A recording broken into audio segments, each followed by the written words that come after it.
الحمد لله نحمده ونستعينه ونستغفره ونؤمن به ونتوكل عليه ونعوذ بالله من شرور أنفسنا ومن سيئات أعمالنا من يهده الله فلا مضل له ومن يضلل فلا هادي له أي فلن تجد له وليا مرشدا ونشهد أن لا إله إلا الله وحده لا شريك له والذي لا ضد له ولا ند له لا مثل له ولا مثيل له لا وزير له ولا كفيل له لا شبه له ولا شبيه له لا ولد له ولا والد له وهو الواحد الفرد الصمد لم يلد ولم يولد ولم يكن له كفوا أحد ونشهد أن سيدنا ونبينا وحبيبنا وبشيرنا ونذيرنا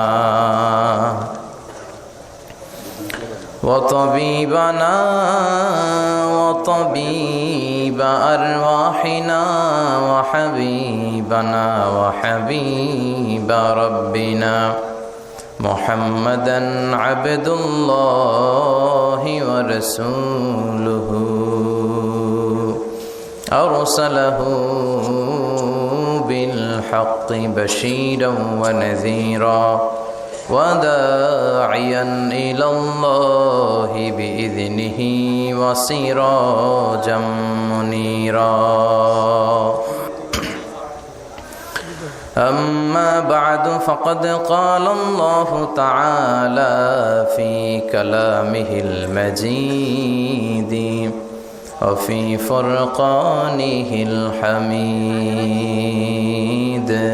أعوذ بالله من الشيطان الرجيم بسم الله الرحمن الرحيم وقضى ربك ألا تعبدوا إلا إياه وبالوالدين إحسانا إن الله وملائكته يصلون على النبي يا أيها الذين آمنوا صلوا عليه وسلموا تسليما اللهم صل على محمد وعلى آل محمد كما صليت على إبراهيم وعلى آل إبراهيم إنك حميد مجيد اللهم بارك على محمد وعلى آل محمد كما باركت على إبراهيم وعلى آل إبراهيم إنك حميد مجيد আপনারা সবাই কেমন আছেন? আলহামদুলিল্লাহ। আমিও আলহামদুলিল্লাহ ভালো আছি। আমরা সুখে দুঃখে সব সময় আলহামদুলিল্লাহ, ঠিক কি না? আলহামদুলিল্লাহ বললে নেয়ামত বাড়ায় দেয় কে? আল্লাহ। আর আলহামদুলিল্লাহ না বললে নেয়ামত কেড়ে নেয় কে? আল্লাহ। পাশাপাশি শাস্তি দেয় কে? আল্লাহ। আল্লাহর শাস্তি হজম করতে পারবেন? জোরে বলেন। আল্লাহ বলে ইন্না বাতশা রাব্বিকা লাশাদীদ, তোমার আল্লাহর পাকড়াও বড় কড়া। আল্লাহ সব সময় ধরে না ধরলে ধরে ধরে ধরে না ধরলে আল্লাহ জহরাল ফাসাদু ফিল বাররি ওয়াল বাহর বিমা কাসাবাত আইদিন নাস জলে স্থলে এই যে অগ্নিকাণ্ড, ফাসাদ, ভূমিকম্প, বন্যা, বেকারত্বের সমস্যা, ক্ষমতার দ্বন্দ্ব, গদি নিয়ে মারামারি, এগুলো আমাদের হাতের কামাই। যেরকম ঠিক কিনা? আমরা যদি আল্লাহওয়ালা হয়ে যাই, আমরা যদি নামাজি হয়ে যাই, আমরা যদি কোরআনওয়ালা হয়ে যাই, আমার বাংলাদেশটারে রহমত বরকত দিয়ে ভরে দিবে কে? এজন্য যত ফাসাদ দেখা যায়, যত দুর্যোগ দেখা যায়, এগুলো আমাদের হাতের কামাই, আল্লাহ ইচ্ছে করে দেয় না। আল্লাহ বলে, বান্দা যখন নাফরমান হয়ে যায় তখন আমি একটার পর একটা আযাব দিতে থাকি। বিশ্বনবী বলেছেন, তাসবিহ ছড়া চিনেন না? তাসবির সুতা ছিঁড়ে গেলে কি অবস্থা হয়? দানাগুলো টপ টপ টপ টপ করে একটার পর একটা পড়ে, একটার পর একটা। আল্লাহ বলে, তাসবির সুতা যখন ছিঁড়ে যায়, তাসবির দানা যেমনি একটার পর একটা টপ টপ করে পড়তে থাকে, আকাশ থেকে আযাব আর গজব একটার পর একটা। সিডর শেষ আইলা শেষ মহাসেন শেষ নার্গিস শেষ সুনামি শেষ বন্যা, একটার পর একটা আসতেই থাকবে। চিল্লা এখন ঠিক কিনা? এজন্য আযাব আর গজব আসলে আমাদের তওবা করা দরকার। তওবা করব কার কাছে? কিন্তু দুর্যোগ আসলে দেখবেন দুর্যোগ মন্ত্রী টেলিভিশনে বলবে, আমরা ভূমিকম্প মোকাবেলা করব, আমরা বন্যা মোকাবেলা করব। তুমি কি বন্যা মোকাবেলা করবে? আমি আল্লাহ যদি একটা ঘূর্ণিঝড় পাঠায়, একটা ভূমিকম্প পাঠায়, পুরো 16 কোটি মানুষকে মুহূর্তের মধ্যে পাউডার বানায় দিতে পারে কে? এক ভূমিকম্প এসে লক্ষ লক্ষ মানুষকে আল্লাহ দুনিয়া থেকে বিদায় করে দিচ্ছে। এক সুনামির ধাক্কায় 1.5 লক্ষ মানুষ just সোয়েপ down to the sea. সাগরের একটা পানি এসে, ঝড়ো হাওয়া এসে, একটা জলোচ্ছ্বাস এসে 1.5 লক্ষ জাপানবাসীকে সাগরের ভেতরে আল্লাহ ঢুকায় দিল। জাপানের কান্টু সিটিতে এক ভূমিকম্পে 1.5 লক্ষ লোক নাই, 2-1 সেকেন্ডের কথা। ইন্দোনেশিয়ার সুমাত্রা, বান্দা আচেহ প্রদেশে লাখ মানুষ নাই। তামিলনাড়ু স্টেটে হাজার হাজার মানুষ নাই। এজন্য ভূমিকম্প, দুর্যোগ আসলে কখনোই বলা উচিত না যে আল্লাহর পাঠানো এই দুর্যোগ আর গজবকে আমি মোকাবেলা করব। আরে আল্লাহর পাঠানো একটা মশা মোকাবেলার ক্ষমতাও তো আমাদের নাই, ঠিক কিনা? এখান থেকে কেউ যদি কয়েকটা ভাউয়া ব্যাং ছেড়ে দেয় মাহফিলের মধ্যে, এখানে একটা ভাউয়া ব্যাং, মাঝখানে একটা, পেছনে একটা, আপনাদের পাওয়া যাবে? ব্যাং আর কি লাভ দিবে? ব্যাঙের চেয়ে 3 ডবল লাভ দিয়ে আমরা দৌড়াবো, ঠিক কিনা? আমাদের কোনো ক্ষমতাই নাই। আমরা হচ্ছে দুর্বলের ঘরের দুর্বল। আমগো 14 গোষ্ঠী দুর্বল। সবল হচ্ছে একজন, তিনি কে? কেউ যেটা পারে না পারে কে? কেউ যেটা দেয় না দেয় কে? কেউ যেটা শোনে না শোনে কে? এজন্য দুর্যোগ আসলে, ইমার্জেন্সি পরিস্থিতি যদি দেশে আসে, সরকার বাহাদুরের উচিত, মন্ত্রীদের উচিত টেলিভিশনে এসে বলা যে আমরা জাতীয় তওবা দিবস ঘোষণা করলাম। কি দিবস? শোক দিবস করে কোনো লাভ নাই, করতে হবে তওবা দিবস। প্রধানমন্ত্রী বলবে যে আমিও তওবা করলাম, 17 কোটি জনগণ আমার, তোমরাও তওবা করো। প্রধানমন্ত্রী বলবে আমিও নামাজি হয়ে গেলাম, তোমরাও নামাজি হও। তাহলে দেশটার ভেতরে রহমত দিয়ে দিবে কে? বরকত দিবে কে? আর যদি মিডিয়া কর্মীদের সামনে দাঁড়ায় বলি ভূমিকম্প মোকাবেলা করব, আমাদের পর্যাপ্ত খাদ্য মজুদ আছে, কিচ্ছু হবে না, দুর্ভিক্ষ হবে না, তাহলে আযাব আর গজব চাপায় দিবে কে? আমাদেরকে রিজিকের ব্যবস্থা করে কে?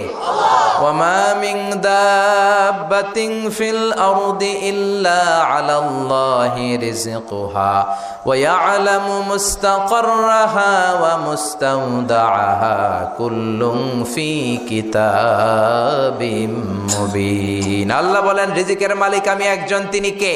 আল্লাহ। আমি আল্লাহ রিজিক দেই, মানুষগুলোরে রিজিক দেই, জিনগুলোরে রিজিক দেই, পাখিগুলোরে রিজিক দেই, সাগরের মাছগুলোরেও রিজিক দেয় কে? সাগরের তিমি মাছ সাগরের এক মাথা থেকে আরেক মাথায় খালি পেটে বের হয়ে যায়, দিন শেষে তিমি মাছের পেটটা ভর্তি করে তিমি মাছরে ফিরায় দেয় কে? বাবুই পাখি তার বাসা ছেড়ে সকালবেলা খালি পেটে বের হয়, বিকেল বেলা পাখির পেটকে ওদর পূর্তি করে পাখিটারে বাসায় ফিরায় দেয় কে? রিক্সাওয়ালার পকেটের টাকা নাই, আল্লাহর নাম নিয়ে রিক্সাওয়ালা সকালবেলায় রিক্সা নিয়ে বের হয়ে যায়, বিকেল বেলা রিক্সাওয়ালার পকেট ভর্তি করে টাকা দিয়ে পাঠায় কে? এজন্য রিজিকের মালিক একজন, দুনিয়ার কেউ রিজিক দিতে পারে না। পৃথিবীর সব রিজিকের রাস্তাগুলো যদি বন্ধ হয়ে যায়, সামান্য রিজিক তৈরি করার ক্ষমতা আমাদের আছে নাকি? এই পৃথিবীতে 4 জন বাদশা ছিলেন, 2 জন মুমিন, 2 জন কাফের, যারা গোটা বিশ্বের বাদশা। গোটা বিশ্বের 2 জন মুসলিম, 2 জন কাফের। কাফিরের একজনের নাম নামরুদ, আরেকজনের নাম বখতানাসর। আর মুমিন একজন হচ্ছে সাইয়েদনা সুলাইমান আলাইহিস সালাম, আরেকজন হচ্ছে যুলকারনাইন। তো সাইয়েদনা সুলাইমান আলাইহিস সালাম আল্লাহকে বলল, আল্লাহ আমি গোটা বিশ্বের বাদশাহ, আমি গোটা পৃথিবীর সব মানুষগুলোকে একবার লাঞ্চ খাওয়াতে চাই। কি খাওয়াতে? লাঞ্চ মানে কি? দুপুরের খাবার। আল্লাহ বলবেন নো, আল্লাহ বললেন no, it's not your job Sulaiman. Sulaiman এটা তোমার জব না, it's my duty, it's my job, it's my business. এটা আমার কাজ, আমার কাজ তুমি করতে যাও না। সাইয়েদনা সুলাইমান বললেন, আল্লাহ আমারে ট্রাই করার চেষ্টা দেন, সুযোগ দেন, আমাকে একটু ট্রাই করার সুযোগ দেন, চেষ্টা করার সুযোগ দেন। আমি একটু চেষ্টা করতে চাই গোটা বিশ্বের সব প্রাণীকুলকে, মৎস্যকুলকে, জিনকুলকে, মানবকুলকে খাওয়াতে চাই। আল্লাহ বললেন, সুলাইমান এইটা তোমার কাজ নয়, তুমি পারবা না, কাজটা কার? আমি রিজিক দেই। সাইয়েদনা সুলাইমান বললেন, লেট মি ট্রাই, আমাকে একটু চেষ্টা করার তৌফিক দেন, আমি একটু করি, দেখি না পারি কিনা। আল্লাহ রাজি হয় না, সুলাইমান নবীও ছাড়ে না। ভেজাল আছে না নাই? সুলাইমান আলাইহিস সালামের জোরাজোরিতে আল্লাহ রাজি হলেন। সাইয়েদনা সুলাইমানের অনুসারী ছিল জিনেরা, জিনেরা আবার ওনার কথা শুনতো। উনি জিনদের নিয়ে গোল টেবিল বৈঠক করলেন আর বললেন, সাগরের তীরে বিশাল বড় বড় ডেগের মধ্যে রান্না করো, আফ্রিকার গরুগুলোকে ফ্রাই করো, তিমি মাছগুলোকে ভুনা করো, খাসিগুলোকে রেজালা করো, পোলাও করো, খিচুড়ি করো, বিরিয়ানি করো, সব ধরনের খাবার জমা করো। অমুক অমুক দিন দুপুর বেলায় আমি সাইয়েদনা সুলাইমান আলাইহিস সালাম গোটা বিশ্বের সবাইকে দুপুরের খাবার খাওয়াবো। জিনেরা বড় বড় পাতিলে রান্না করা শুরু করে দিল। রাতে রাতে সাগরের তীরে 40 কিলোমিটার এরিয়ার মধ্যে রান্নার স্তূপ। চলে আসলো সেই মাহেন্দ্র দিন, যেদিনে না লাগবে না, যেদিন খাওয়ানো হবে ওই দিন সবাই এসেছে। সাইয়েদনা সুলাইমান উদ্বোধনী ভাষণ দিবেন। উনি বলতে শুরু করলেন, জিনেরা লাইন ধরবে এদিকে, মাছেরা লাইন ধরবে এদিকে, পাখিগুলো লাইন ধরবে এদিকে, মানুষগুলো লাইন ধরবে এদিকে, সবাই লাইনে লাইনে এসে খাবার খেয়ে যাও। সাগরের ভেতর থেকে বিশাল এক তিমি মাছ এসে বলে, সুলাইমান আমি লাইন মানি না। কি মানি না? আমারে বেলাইনে খাবার দাও। সাইয়েদনা সুলাইমান বললেন, আমি নবী মানুষ, আমি বেলাইন করতে পারি না। তিমি মাছ বলে, আমার পেটে প্রচন্ড ক্ষুধা, এই ক্ষুধায় যদি আমি মরে যাই তাহলে কিয়ামতের দিন আল্লাহ তোমারে ছাড়বে না, কারণ আমি তোমার মেহমান হয়ে এসেছিলাম। ঝামেলা আছে না নাই? সাইয়েদনা সুলাইমান বললেন, বিপদে কি করি? আসলেই তো এই তিমি মাছ আমার মেহমান, আজকে না খেয়ে যদি মারা যায় কিয়ামতের দিন আল্লাহ আমারে ছাড়বে না। সাইয়েদনা সুলাইমান বললেন, ঠিক আছে, শুধু এই তিমি মাছের জন্য বেলাইন, বাকি সবাই লাইনে খাবে। কিছু লোক আছে দেখবেন সব জায়গায় বেলাইন করে, আছে না নাই? র্যাব আছে, পুলিশ আছে, এর ফাঁকেও বেলাইন করে ফেলায়, আছে না নাই? তো সাইয়েদনা সুলাইমান জিনদের আদেশ করে দিল, যাও আফ্রিকার একটা গরু, রোস্ট করা একটা গরু তিমি মাছের পেটের ভিতরে ঢুকায় দাও। তিমি মাছ বলল, সুলাইমান আমি হা করে রাখবো আমার মুখটা, যতক্ষণ না আমার পেট না ভরে তুমি খাবার দিতে থাকবা, পেট ভরে গেলেই মুখ বন্ধ করে ফেলবো। সাইয়েদনা সুলাইমানের কথা অনুযায়ী জিনের বাদশা একটা আস্ত গরু ফ্রাই করা তিমি মাছের পেটের ভিতরে ঢুকায় দিছে, কিন্তু তিমি মাছ হা করে আছে। সাইয়েদনা সুলাইমান বললেন, কয়েকটা খাসি মেরে দাও। কয়েকটা খাসি দিয়ে দিল, তারপরও হা করে আছে। বড় বড় ডেক থেকে পোলাও দাও, খিচুড়ি দাও, বিরিয়ানি দাও, আরো কয়েকটা গরু দাও, হা করে আছে। আরো কয়েকশো গরু দাও, হা করে আছে। আরো কয়েক হাজার গরু দাও, হা করে আছে। সুবহানাল্লাহ কইবেন না? দিতে দিতে 1 কিলোমিটারের খাবার নাই, 2 কিলোমিটারের খাবার শেষ, 10 কিলোমিটারের খাবার শেষ, 20 কিলোমিটার শেষ, 30 কিলোমিটার শেষ, 40 কিলোমিটারের খাবার শেষ। এখনো তিমি মাছের মুখটা হা করা আছে না নাই? সাইয়েদনা সুলাইমান সেজদায় পড়ে গেলেন, ডেকে বললেন, আল্লাহ আমি বুঝি নাই, গোটা বিশ্বের সবাইকে তো দূরের কথা, একটা মাছরেও তো রিজিক দিতে পারলাম না। তিমি মাছ এখনো হা করা, ডেকে বলে, সুলাইমান প্রতিদিন রব্বুল আলামিন 3টা লোকমা খাবার আমারে খাওয়ায়, তুমি 40 কিলোমিটারের খাবার পেটে দিয়েছো, কিন্তু আল্লাহর 3টা লোকমার একটা লোকমার সমানও হয় না।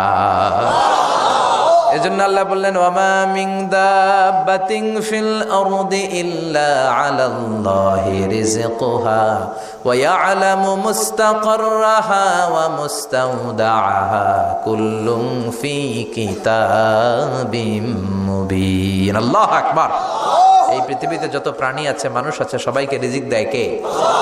এজন্য রিজিকের মালিক আল্লাহ। ডেকে বললেন, গোলাম আযাব আর গজব ততদিন আসবে যতদিন তোমাদের নাফরমানি বন্ধ না হয়, আর যেদিন থেকে নামাজি হয়ে যাবা, যেদিন থেকে আল্লাহওয়ালা হয়ে যাবা, আযাব আর গজব বন্ধ করে দিবে কে? রহমত দিয়ে দেশটারে ভরে দিবে কে? লা ইন শাকারতুম লা আযীদান্নাকুম, শুকরিয়া করো আমি নিয়ামত বাড়াই দিব। কার কথা? আল্লাহ। আর জোরে বলেন কার? আল্লাহ সব সময় আমাদেরকে তুমি নিয়ামত গুজারদের অন্তর্ভুক্ত হওয়ার তৌফিক দাও, আমিন। আর জোরে পড়েন আমিন।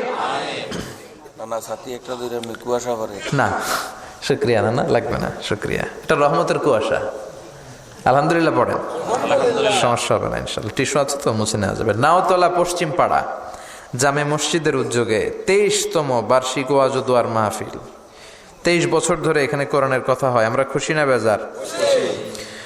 আজকের এই মহতী প্রোগ্রামের সভাপতি বিশিষ্ট সমাজসেবক জনাব মোহাম্মদ ওহিদুল্লাহ সাহেব, চেয়ারম্যান 3 নং মাধাইয়া ইউনিয়ন পরিষদ, আমার নানা ভাই। জোরাজোরি করে আজকে আমার আনছে, আইনাই সারছে। আমি যত বছর বাঁচি অত বছর এনে আসতে হবে, কি বলেন আপনারা? আল্লাহ আমাদের সভাপতি নানা ভাইকে তুমি কবুল করে নাও, আমিন। বিভিন্ন মাহফিল হলেই ছুটে যায়, অনেক চেয়ারম্যান আছে মাহফিল বন্ধ করে, আর আমার নানা ভাই মাহফিল করে, ঠিক কি না? এরকম চেয়ারম্যানের দরকার আছে না নাই? আল্লাহ তুমি ওনাকে কবুল করো, জনপ্রতিনিধি হিসেবে ওনার কাঁধে যে দায়িত্ব সবগুলো সঠিকভাবে আল্লাহ তুমি আঞ্জাম দেওয়ার তৌফিক দাও। আমাকে রেখেছেন প্রধান বক্তা, আপনাদের শুকরিয়া। আমার আগে কথা বলেছে বিশিষ্ট ইসলামী চিন্তাবিদ জনাব হযরত মাওলানা মোহাম্মদ আলী আশরাফ সাহেব, মুহাদ্দিস চান্দিনা আলামিন কামিল মাদ্রাসা, চমৎকার কথা বলছিলেন, আবার কিছু কালেকশনও করলেন। বিশ্বনবীও কিন্তু কালেকশন করতেন। বিশ্বনবী ঈদের নামাজের পরে মহিলাদেরকে বললেন তাসাদ্দাকনা, মদিনার মহিলারা তোমরা বেশি বেশি দান খরচ করো, কারণ মেরাজের রাতে আমি দেখেছি পুরুষদের চেয়ে তোমরা নারীরা বেশি জাহান্নামী। নারীরা বলল কেন রাসূল, আমরা জাহান্নামী কেন, আমগো দোষ কি? বিশ্বনবী বললেন 2 কারণে। তুকসিরনা লাআনা, তোমরা বেশি বেশি মহিলাদেরকে লানত দাও। রেগে গেলে নারীরা বলে হেতের উপরে আল্লাহর ঠেড়া হইতো, হেতের উপরে আল্লাহর গজব হইতো, বলে না? তো এক নারী আরেক নারীকে এরকম গালি দাও, ভর্ৎসনা করো, লানত দাও, এটা এক কারণ। আরেক হচ্ছে তাকফুরনাল আশিরা, তোমরা স্বামীর নাশুকরি করো। মায়েরা বোনেরা যাদের কানে আমার মাইকের আওয়াজ যায়, স্বামীর নাশুকরি করবেন না, এটা বড় কবিরা গুনাহ। আপনি অনেক আল্লাহর ওলি হতে পারেন, নামাজি হতে পারেন, কিন্তু আপনার স্বামী যদি আপনার উপর নাখোশ থাকে, জান্নাতের দরজা আপনার জন্য খুলবে না। বিশ্বনবী ফাতেমারে বললেন, ফাতেমা আলী কোথায়? ফাতেমা বলল, আপনার জামাই আলী আমার সাথে ঝগড়া করে বাইরে গেছে। বিশ্বনবীর চেহারাটা আগুনের গোলার মতো লাল হয়ে গেল। বিশ্বনবী ডেকে বললেন, ফাতেমা তুমি বিশ্বনবীর মেয়ে হতে পারো, কিন্তু আলী তোমার স্বামী, আলী যদি তোমার উপর নাখোশ থাকে, জান্নাতের দরজা তোমার জন্য খুলবে না। কোথায় গেছে আলী, কোথায়? বললেন যে মসজিদে নববীতে গেছে। বিশ্বনবী যে দেখলেন বালির উপরে আলী শুয়ে আছে। বিশ্বনবী মজা করে ডাক দিলেন, ইয়া আবা তোরাব। তোরাব অর্থ বালি, তোরাব মানে কি? বিশ্বনবী ডাক দিলেন, ইয়া আবা তোরাব, মানে হে বালির বাবা আলী, ওঠো। এখন আলী ওঠে না, রাগ করে আসে।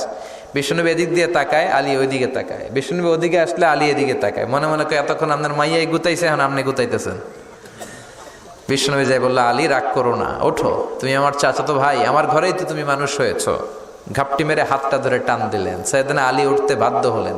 বিশ্বনবী কারো হাত ধরে টান দিলে ওই লোক বসে থাকতে পারে?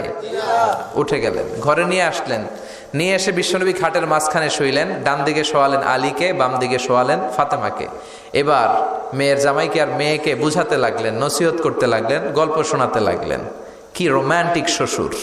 এরকম রোমান্টিক শ্বশুর পৃথিবীতে দ্বিতীয়টা খুঁজে পাওয়া যাবে? সুবহানাল্লাহ পড়েন। বিশ্বনবীর কাজই ছিল ঝগড়া লাগলে এরকম মিলায়া দেওয়া। কি করা? মিলায়া দিবেন। সমাজে অনেকে আছে ঝগড়া লাগলে আরো লাগায়া দেয়, আছে না নাই?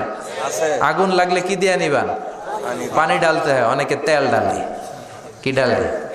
তো আগুন আরো জ্বলে ওঠে। বিশ্বনবী বললেন, না, খবরদার, ইসলাহু যাতিল বাইন, মিলায় দিবেন। স্বামী স্ত্রীর ঝগড়া মিলায় দেন, ভাইয়ে ভাইয়ে কোপাকুপি মিলায় দেন, এলাকায় এলাকায় গ্রামে গ্রামে মারামারি না লাগাইয়া মিলায় দেন। জান্নাতে আপনার ঘরটারে বড় করে দিবে কে? আল্লাহ। বিশ্বনবীর কাজ ছিল মিলায়া দেয়া। বিশ্বনবী মক্কা থেকে মদিনায় হিজরতের আগে মদিনায় 2টা গোত্র ছিল। এই গোত্রের মধ্যে 120 বছর ধরে মারামারি। কয় বছর? 120। কেউ এই মারামারিটা বন্ধ করতে পারে না। গোত্র 2টার নাম হচ্ছে আউস আর খাজরাজ। আউস খাজরাজের মারামারি। বাবা মরে যাওয়ার সময় ছেলেরা ওসিয়ত করা যায়, নসিহত করা যায়, বাবারে আমারে কোপাইছে, তুইও কোপাবি। ওই বলে আবার নাতিরে কয়, আমারে মারছে, তুইও মারবি। তো বংশ পরিক্রমায় মারামারি চলতেই থাকে, কেউ আর থামাইতে পারে না। বিশ্বনবী মক্কা থেকে মদিনায় হিজরত করতে এসে মদিনায় বাসাবাড়ি করে 7 দিনের মাথায় 120 বছরের মারামারি থামায় দিলেন। সুবহানাল্লাহ। কি নবী ছিল, মিলায়ে দিতেন। ফাসলিহু বাইনা আখাওয়াইকুম, ভাইয়ে ভাইয়ে মারামারি লাগলে মিলায়ে দাও, স্বামী স্ত্রীর ঝগড়া হলে মিলায়ে দিবেন। এজন্য মায়েরা বোনেরা, বিশ্বনবী বলেছেন তাকফুরনাল আশিরা, মেয়েদের সবচেয়ে বড় একটা সমস্যা হচ্ছে স্বামীর নাশুকরি করে। স্বামী দিতে পারলে ভালো, দিতে না পারলে কয় তুমি আমার জীবনে কিচ্ছু দাও নাই। এরকম আছে না নাই? স্বামী আর স্ত্রী বানায় যেজন মিস্ত্রি সে বড় আজব কারিগর, ঠিক কিনা? এই জন্য এই সম্পর্কটা সাইয়েদানা আদম আর হাওয়া থেকে শুরু হয়েছে, কিয়ামত পর্যন্ত স্বামী আর স্ত্রীর এই সম্পর্কের মাধ্যমে গোটা বিশ্বটারে জারি রেখে দিয়েছে কে? তো এই জন্য নারীদের জন্য জান্নাতে যাওয়া সহজ, তারা যদি কিছু প্রসিডিউর মেনটেন করে। বিশ্বনবী বললেন কোন নারী যদি 4টা কাজ করে ওই নারীর জন্য 8টা জান্নাতের দরজা খুলে দিবে কে? আল মারআতু ইযা সাল্লাত খামসাহা সামাত শাহরাহা আতাআত বা'লাহা হাফিজাত ফুরুজাহা ফালতাদখুল মিন আইয়ি আবওয়াবিল জান্নাতি শাআত। মায়েরা ভালো করে শোনেন, যে নারী 5 ওয়াক্ত সালাত পড়বে, রমাদানের রোজা রাখবে, স্বামীর আনুগত্য করবে, লজ্জাস্থানের হেফাজত করবে, এই 4টা কাজ করলে আল্লাহ তাআলা তার জন্য 8টা জান্নাতের দরজা খুলে দিবেন। এজন্য বিশ্বনবীও কালেকশন করতেন। তো বিশ্বনবী বললেন মহিলারা বেশি বেশি দান করো। এই কথা শোনার পরে মহিলারা দান করা শুরু করলো। কেউ নাকের ফুল, কেউ কানের দুল, কেউ হাতের বালা, কেউ পায়ের নুপুর, কেউ গলার চেইন বিশ্বনবীর হাতে জেহাদের জন্য দান করতে শুরু করলেন। বিশ্বনবীর হাত কয়টা? একটা বলে 2টা।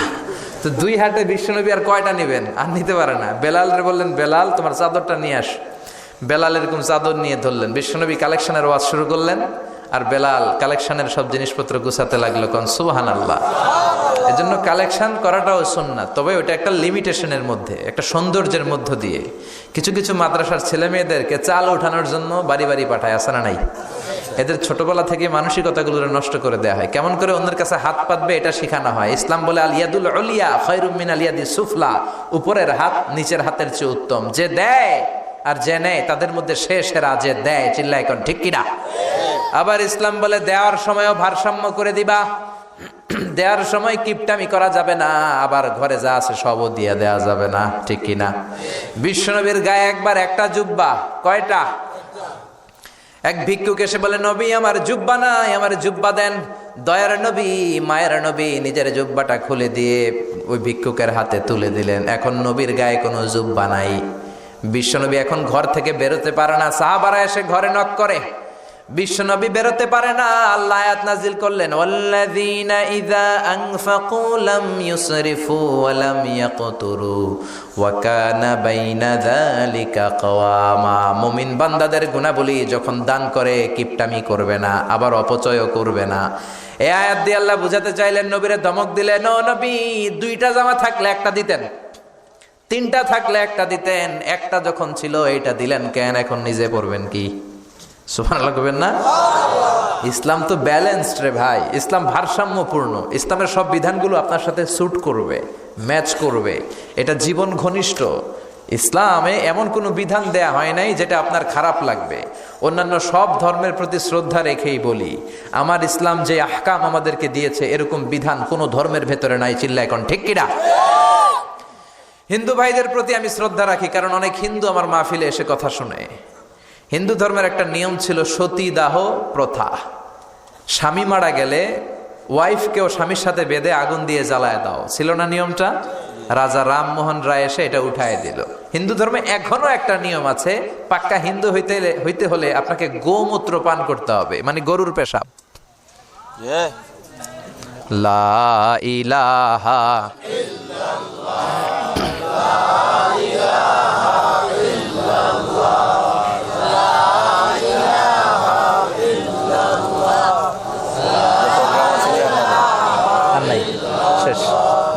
লা ইলাহা ইল্লাল্লাহু মুহাম্মাদুর রাসূলুল্লাহ সাল্লাল্লাহু। হিন্দু ধর্মের একটা নিয়ম আছে, গরুর পেশাব খাওয়া লাগে, গরুর পেশাব খেতে হয়। আমরা কি পেশাব খামো গরুর? 1 কোটি টাকা দিলে? 2 কোটি? 5 কোটি? না, এটা আমাদের রুচিতে হবে না। কি সুন্দর, আমাদের রুচিতে বাদে এমন কোন নিয়ম আল্লাহ দেয় নাই। সুবহানাল্লাহ। আবার আমাদের সেলফ ডিমান্ড, আমাদের ডিজায়ার, আমাদের চাহিদা, আমাদের মননশীলতাকেও ইসলাম গুরুত্ব দিয়েছে। বিশ্বনবী বললেন, ইদা জা আল আশা ওয়াল আশা মান ফাকদ্দিমুল আশা ক্বাবলা আল আশা। ইসলামে রাতের নামাজকে বলে এশা, রাতের নামাজকে কি বলে? আর রাতের খাবারকে বলে আশা, কি বলে? ইসলাম বলে এশা আর আশা দুইটা যদি একসাথে আসে, এশার নামাজ রাখো, আগে আশা খাইয়ালো। সুবহানাল্লাহ। এশারও আজান হচ্ছে, গরম গরম বিরিয়ানিও চলে আসছে, কি করবেন? আগে বিরিয়ানি খেয়ে নেবেন, আগে পেটটারে ঠান্ডা করবেন। তা না হলে বিরিয়ানির প্যাকেট রেখে দিয়ে যদি নামাজ পড়েন, নামাজের মধ্যে বিরিয়ানির চিন্তা আছে না নাই? সুবহানাল্লাহ কইবেন না? কি সুন্দর ইসলাম। ইদা জা আল আশা ওয়াল আশা ফাকদ্দিমুল আশা ক্বাবলা আল আশা। চিল্লায় পড়েন সুবহানাল্লাহ। এজন্য ইসলাম আছে যেখানে আমরা আছি, কোরআন আছে যেখানে আমরা আছি। কথা বলেছেন আলী আশরাফ সাহেব, কালেকশন করতেছিলেন, ওইখান থেকে এই কথাগুলো আসলো। যারাই দান করেছেন মসজিদের জন্য আল্লাহ কবুল করো। কথা বলেছেন হযরত মাওলানা মাহমুদ আবুল হাসান সাহেব, হযরত মাওলানা আবু হানিফ সাহেব, যারাই কথা বললেন নিঃসন্দেহে কোরআন সুন্নাহর আলোকে বলেছেন। আল্লাহ এই কথাগুলোর উপর আমাদেরকে আমল করার তৌফিক দাও। আজকের মাহফিলে এসে আমরা খুশি না বেজার?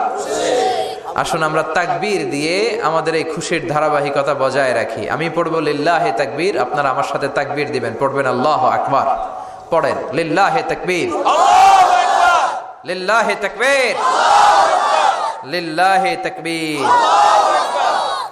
আসুন এই চমৎকার রজনীতে আমাদের দামি সময় নষ্ট না করে আমরা মহাবিশ্বের মহাবিশ্বয় মহাগ্রন্থ আল কোরআন থেকে কথা শুনি। এর কারণ কোরআন এমন বরকতময় কিতাব, এই কিতাবের একটা ভুলও আজ কেউ ধরে দেখাইতে পারে নাই। বরং ভুল ধরতে আসলে তার হেদায়েতের রাস্তা খুলে যায়, ঠিক কিনা? কেউ কোরআনের ভুল ধরতে পারে নাই, কোরআনকে সংশোধন করা যায় নাই, কোরআনের শত্রুতা করে এর বিরুদ্ধে ষড়যন্ত্র করে কেউ সফল হতে পারে নাই। চিল্লা এখন ঠিক কিনা? এজন্য রব্বুল আলামিন বলেন, এমন কিতাব একটা দিলাম, এই কিতাব তেলাওয়াত করলে হৃদয়টারে ঠান্ডা করে দেয় কে? ঈমান বাড়িয়ে দেয় কে? ওয়া ইযা তুলিয়াত আলাইহিম আয়াতুহু যাদাতহুম ঈমানা। মুমিন বান্দাদের সামনে কোরআনের তেলাওয়াত করলে ঈমান বাড়ায় দেয় কে? শুধু মুমিনদের ঈমান বাড়ায় না, কাফেরদের সামনে তেলাওয়াত করলেও কাফেরদের কলিজাও ঠান্ডা হয়ে যায়। সুবহানাল্লাহ পড়েন। মিশরের একজন কারি ছিল, কারি আব্দুল বাসেত ইবনে আব্দুস সামাদ।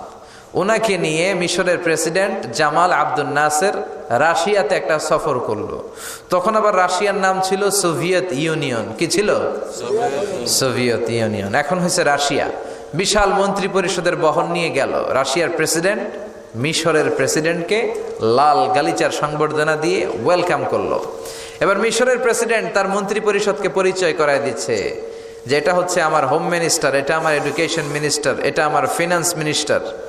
তো সবাইকে পরিচয় করে দেওয়ার পরে ওনার সাথে যে মিশরের কারি আব্দুল বাসেতের দিকে তাকিয়ে রাশিয়ার প্রেসিডেন্ট বলে, এইটা আবার কোন মন্ত্রী?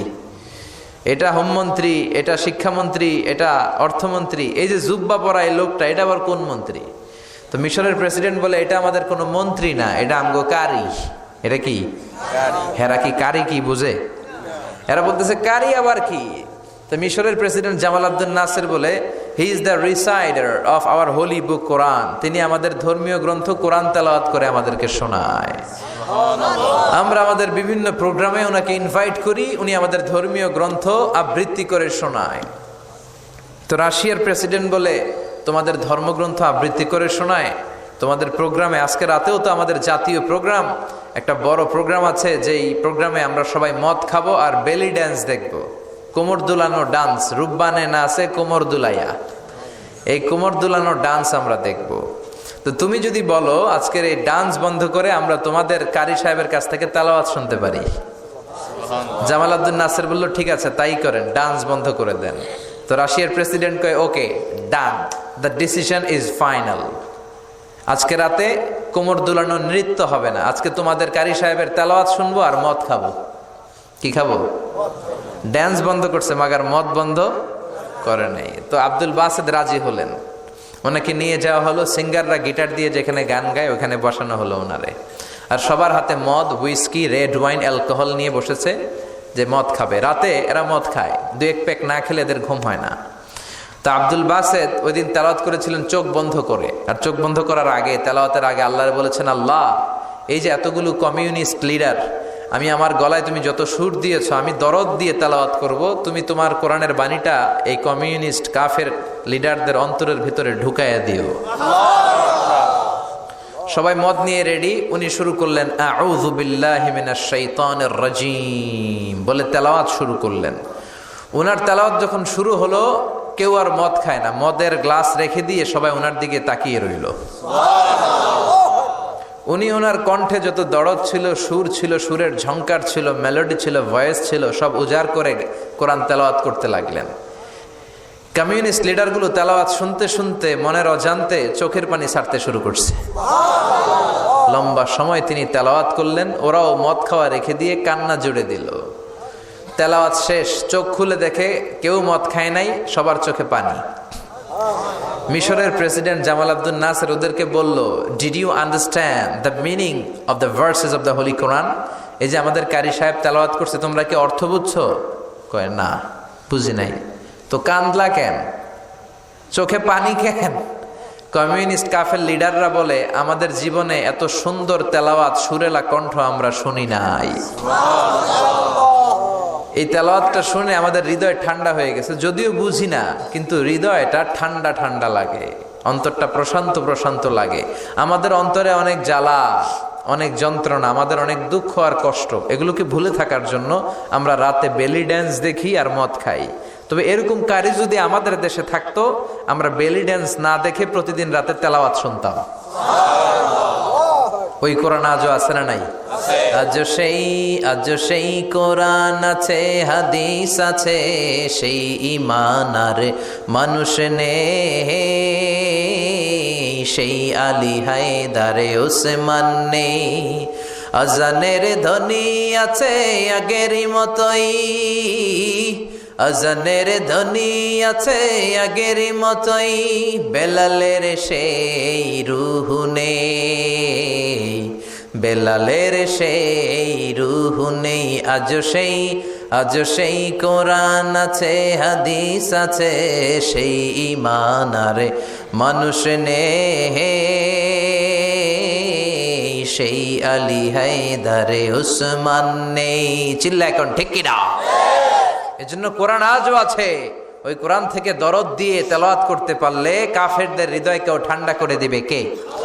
এজন্য এই কিতাব এমন কিতাব, যেই কিতাবের ভুল খুঁজে বের করা যায় না। ভুল ধরতে আসলেই তার ভুলটাই আল্লাহ তার চোখের সামনে তুলে ধরে। চিল্লায় বলেন ঠিক কিনা? সেই কোরআন থেকে আমরা কথা শুনবো, সেই কোরআনের আলোতে নিজেদেরকে আমরা আলোকিত করার চেষ্টা করব। রাজি আছেন? অনেক রাত, সময় আমাদের কম, কথা আমাদের বেশি। আসুন সরাসরি আমরা মহাবিশ্বের মহাবিশ্বয় মহাগ্রন্থ আল কোরআন আল করিম থেকে আমরা কথা শুনবো। আমি আমার খুতবার শুরুতে সূরাতু বনী ইসরাইলের ছোট্ট একটা আয়াত তেলাওয়াত করেছি। আজকের এই চমৎকার রাতের আলোকে কিছু কথা শুনবো। সবাই পড়েন ইনশাআল্লাহ। সূরা বনী ইসরাইলের এই 23 নম্বর আয়াতে আল্লাহ তাআলা ইরশাদ করে বলছেন, ও আমার গোলামেরা, আমি আল্লাহর পক্ষ থেকে তোমাদের জন্য স্পেশাল 2টা ফায়সালা আছে, স্পেশাল 2টা ঘোষণা আছে। এই ঘোষণাগুলার কোনো নড়চড় হবে না, অনড় ঘোষণা। ফায়সালা কয়টা? 2টা। রব্বুল আলামিন বলেন, ওয়াকাদা রাব্বুকা আল্লা তা'বুদু ইল্লা ইয়্যাহু ওয়া বিল ওয়ালিদাইনি ইহসানা। আমি আল্লাহর প্রথম ফায়সালা হলো আল্লাহ তা'বুদু ইল্লা ইয়্যাহ। এই জমিনে কারো ইবাদত করা যাবে না একজনের ছাড়া, তিনি কে? কারো জিকির করা যাবে না একজনের ছাড়া, তিনি কে? কাউকে সেজদা দেয়া যাবে না একজনকে ছাড়া, তিনি কে? এখন আপনি যদি মসজিদেও সেজদা দেন, মাজারেও সেজদা দেন, তাহলে কি আপনি আল্লাহর বান্দা হতে পারলেন নাকি? মাজারে সেজদা দেয়া যাবে না, সেজদা দিতে হবে মসজিদে। সেজদা পাওয়ার অধিকারী একজন। এজন্য আল্লাহ বলেন, ওয়াসজুদ ওয়াক্তারিব, সেজদা দাও, আমার নিকটবর্তী হও। বান্দা যখন সেজদা দেয়, বান্দা আল্লাহর কাছে চলে যায়।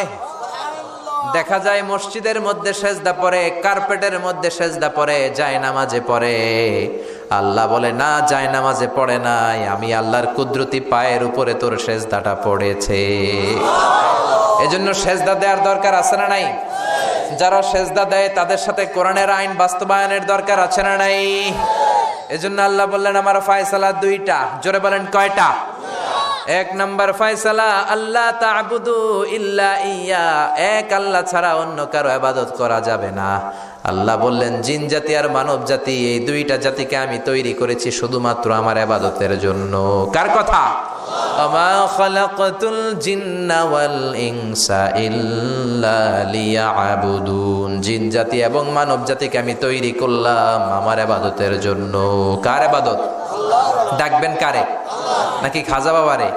কেউ ফিরে না খালি হাতে, খাজারে তোর দরবারেতে, বলে না? ভুয়া কথা। দরবারে যে খালি হাতে ফিরে না, এটা একটা ভুয়া কথা। কত দরবার থেকে মানুষ খালি হাতে ফিরে। জামা নিয়ে গেছে, জামা হারাই গেছে। মোবাইল নিয়ে গেছে, মোবাইল চুরি হয়ে গেছে। জুতা নিয়ে গেছে, জুতা চোরে নিয়ে গেছে। এখন খালি হাতে খালি পায়ে ফিরে আসে, এরকম আছে না নাই? একটা দরবার থেকে কেউ কোনোদিন খালি হাতে ফিরে না। দরবারটা কার দরবার? কেউ ফিরে না খালি হাতে, আল্লাহ রে তোর দরবারেতে, বলেন কেউ ফিরে না। আমরা নামাজে আল্লাহ রে বলি, আল্লাহ ইহদিনাস সিরাতাল মুস্তাকিম, আমাদেরকে আপনি সিরাতুল মুস্তাকিম দেন। বলি কি বলি না?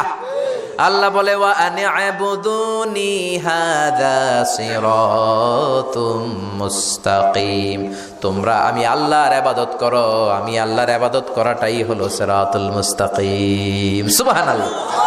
এবার আপনি দেখবেন আপনি ইবাদত করেন কার? আপনার সেজদা যদি শুধু মসজিদে পড়ে, তার মানে আপনি সিরাতুল মুস্তাকিমের উপর আছেন না নাই? কিন্তু যদি দেখেন কিছু সেজদা পড়ে মসজিদে, কিছু পড়ে মাজারে, তাইলে ভেজাল আছে না নাই? মাজার ব্যবসা বাংলাদেশে আছে না নাই? বেশি না কম? হক্কানি ওলিয়া উলিয়াদের সাথে আমাদের কোনো দ্বন্দ্ব নাই, কিন্তু মাজারকে পুঁজি করে যারা ব্যবসা করে, ভণ্ডামি করে, এগুলোর সাথে ইসলামের কোনো সম্পর্ক।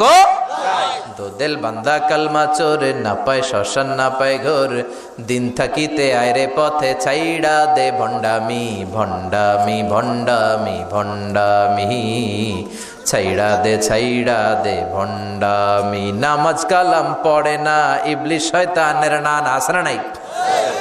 দরবারের খাদেম, নামাজ নাই, রোজা নাই, লাল সালু পড়ে, চুল আর দাড়ির ভেতরে জটলা, 3 মাসেও গোসল করে না, আছে না নাই?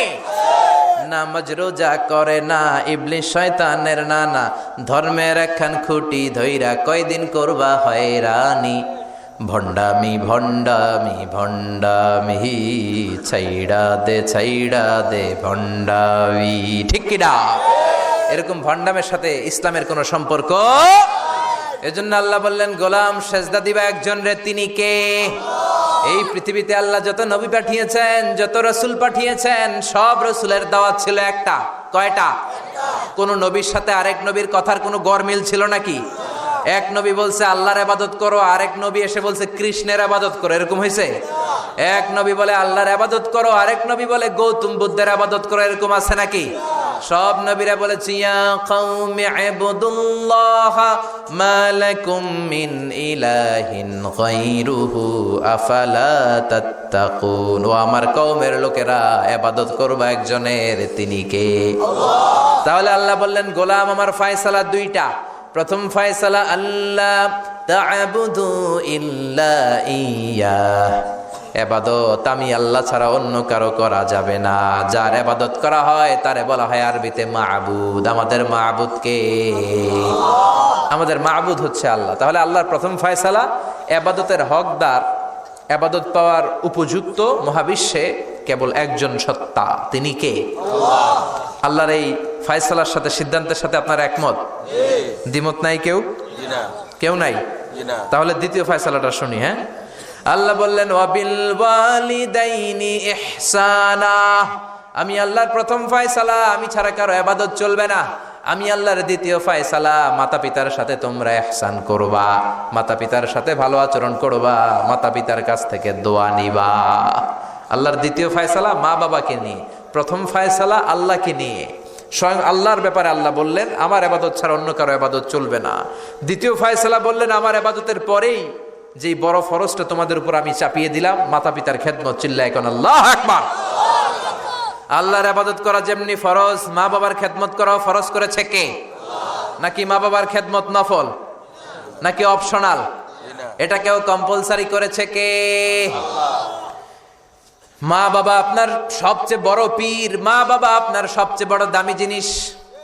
এই পৃথিবীর সব আল্লাহর ওলিগুলা যদি কোরআন খতম করে একটা গ্লাসের পানির মধ্যে ফু দেয়, আর আপনার জনম দুঃখিনী মা যদি শুধু বিসমিল্লাহ পরে আরেকটা গ্লাসের পানির মধ্যে ফু দেয়, আল্লাহর কসম আপনার মায়ের দোয়াটা আগে আগে কবুল হয়ে যাবে।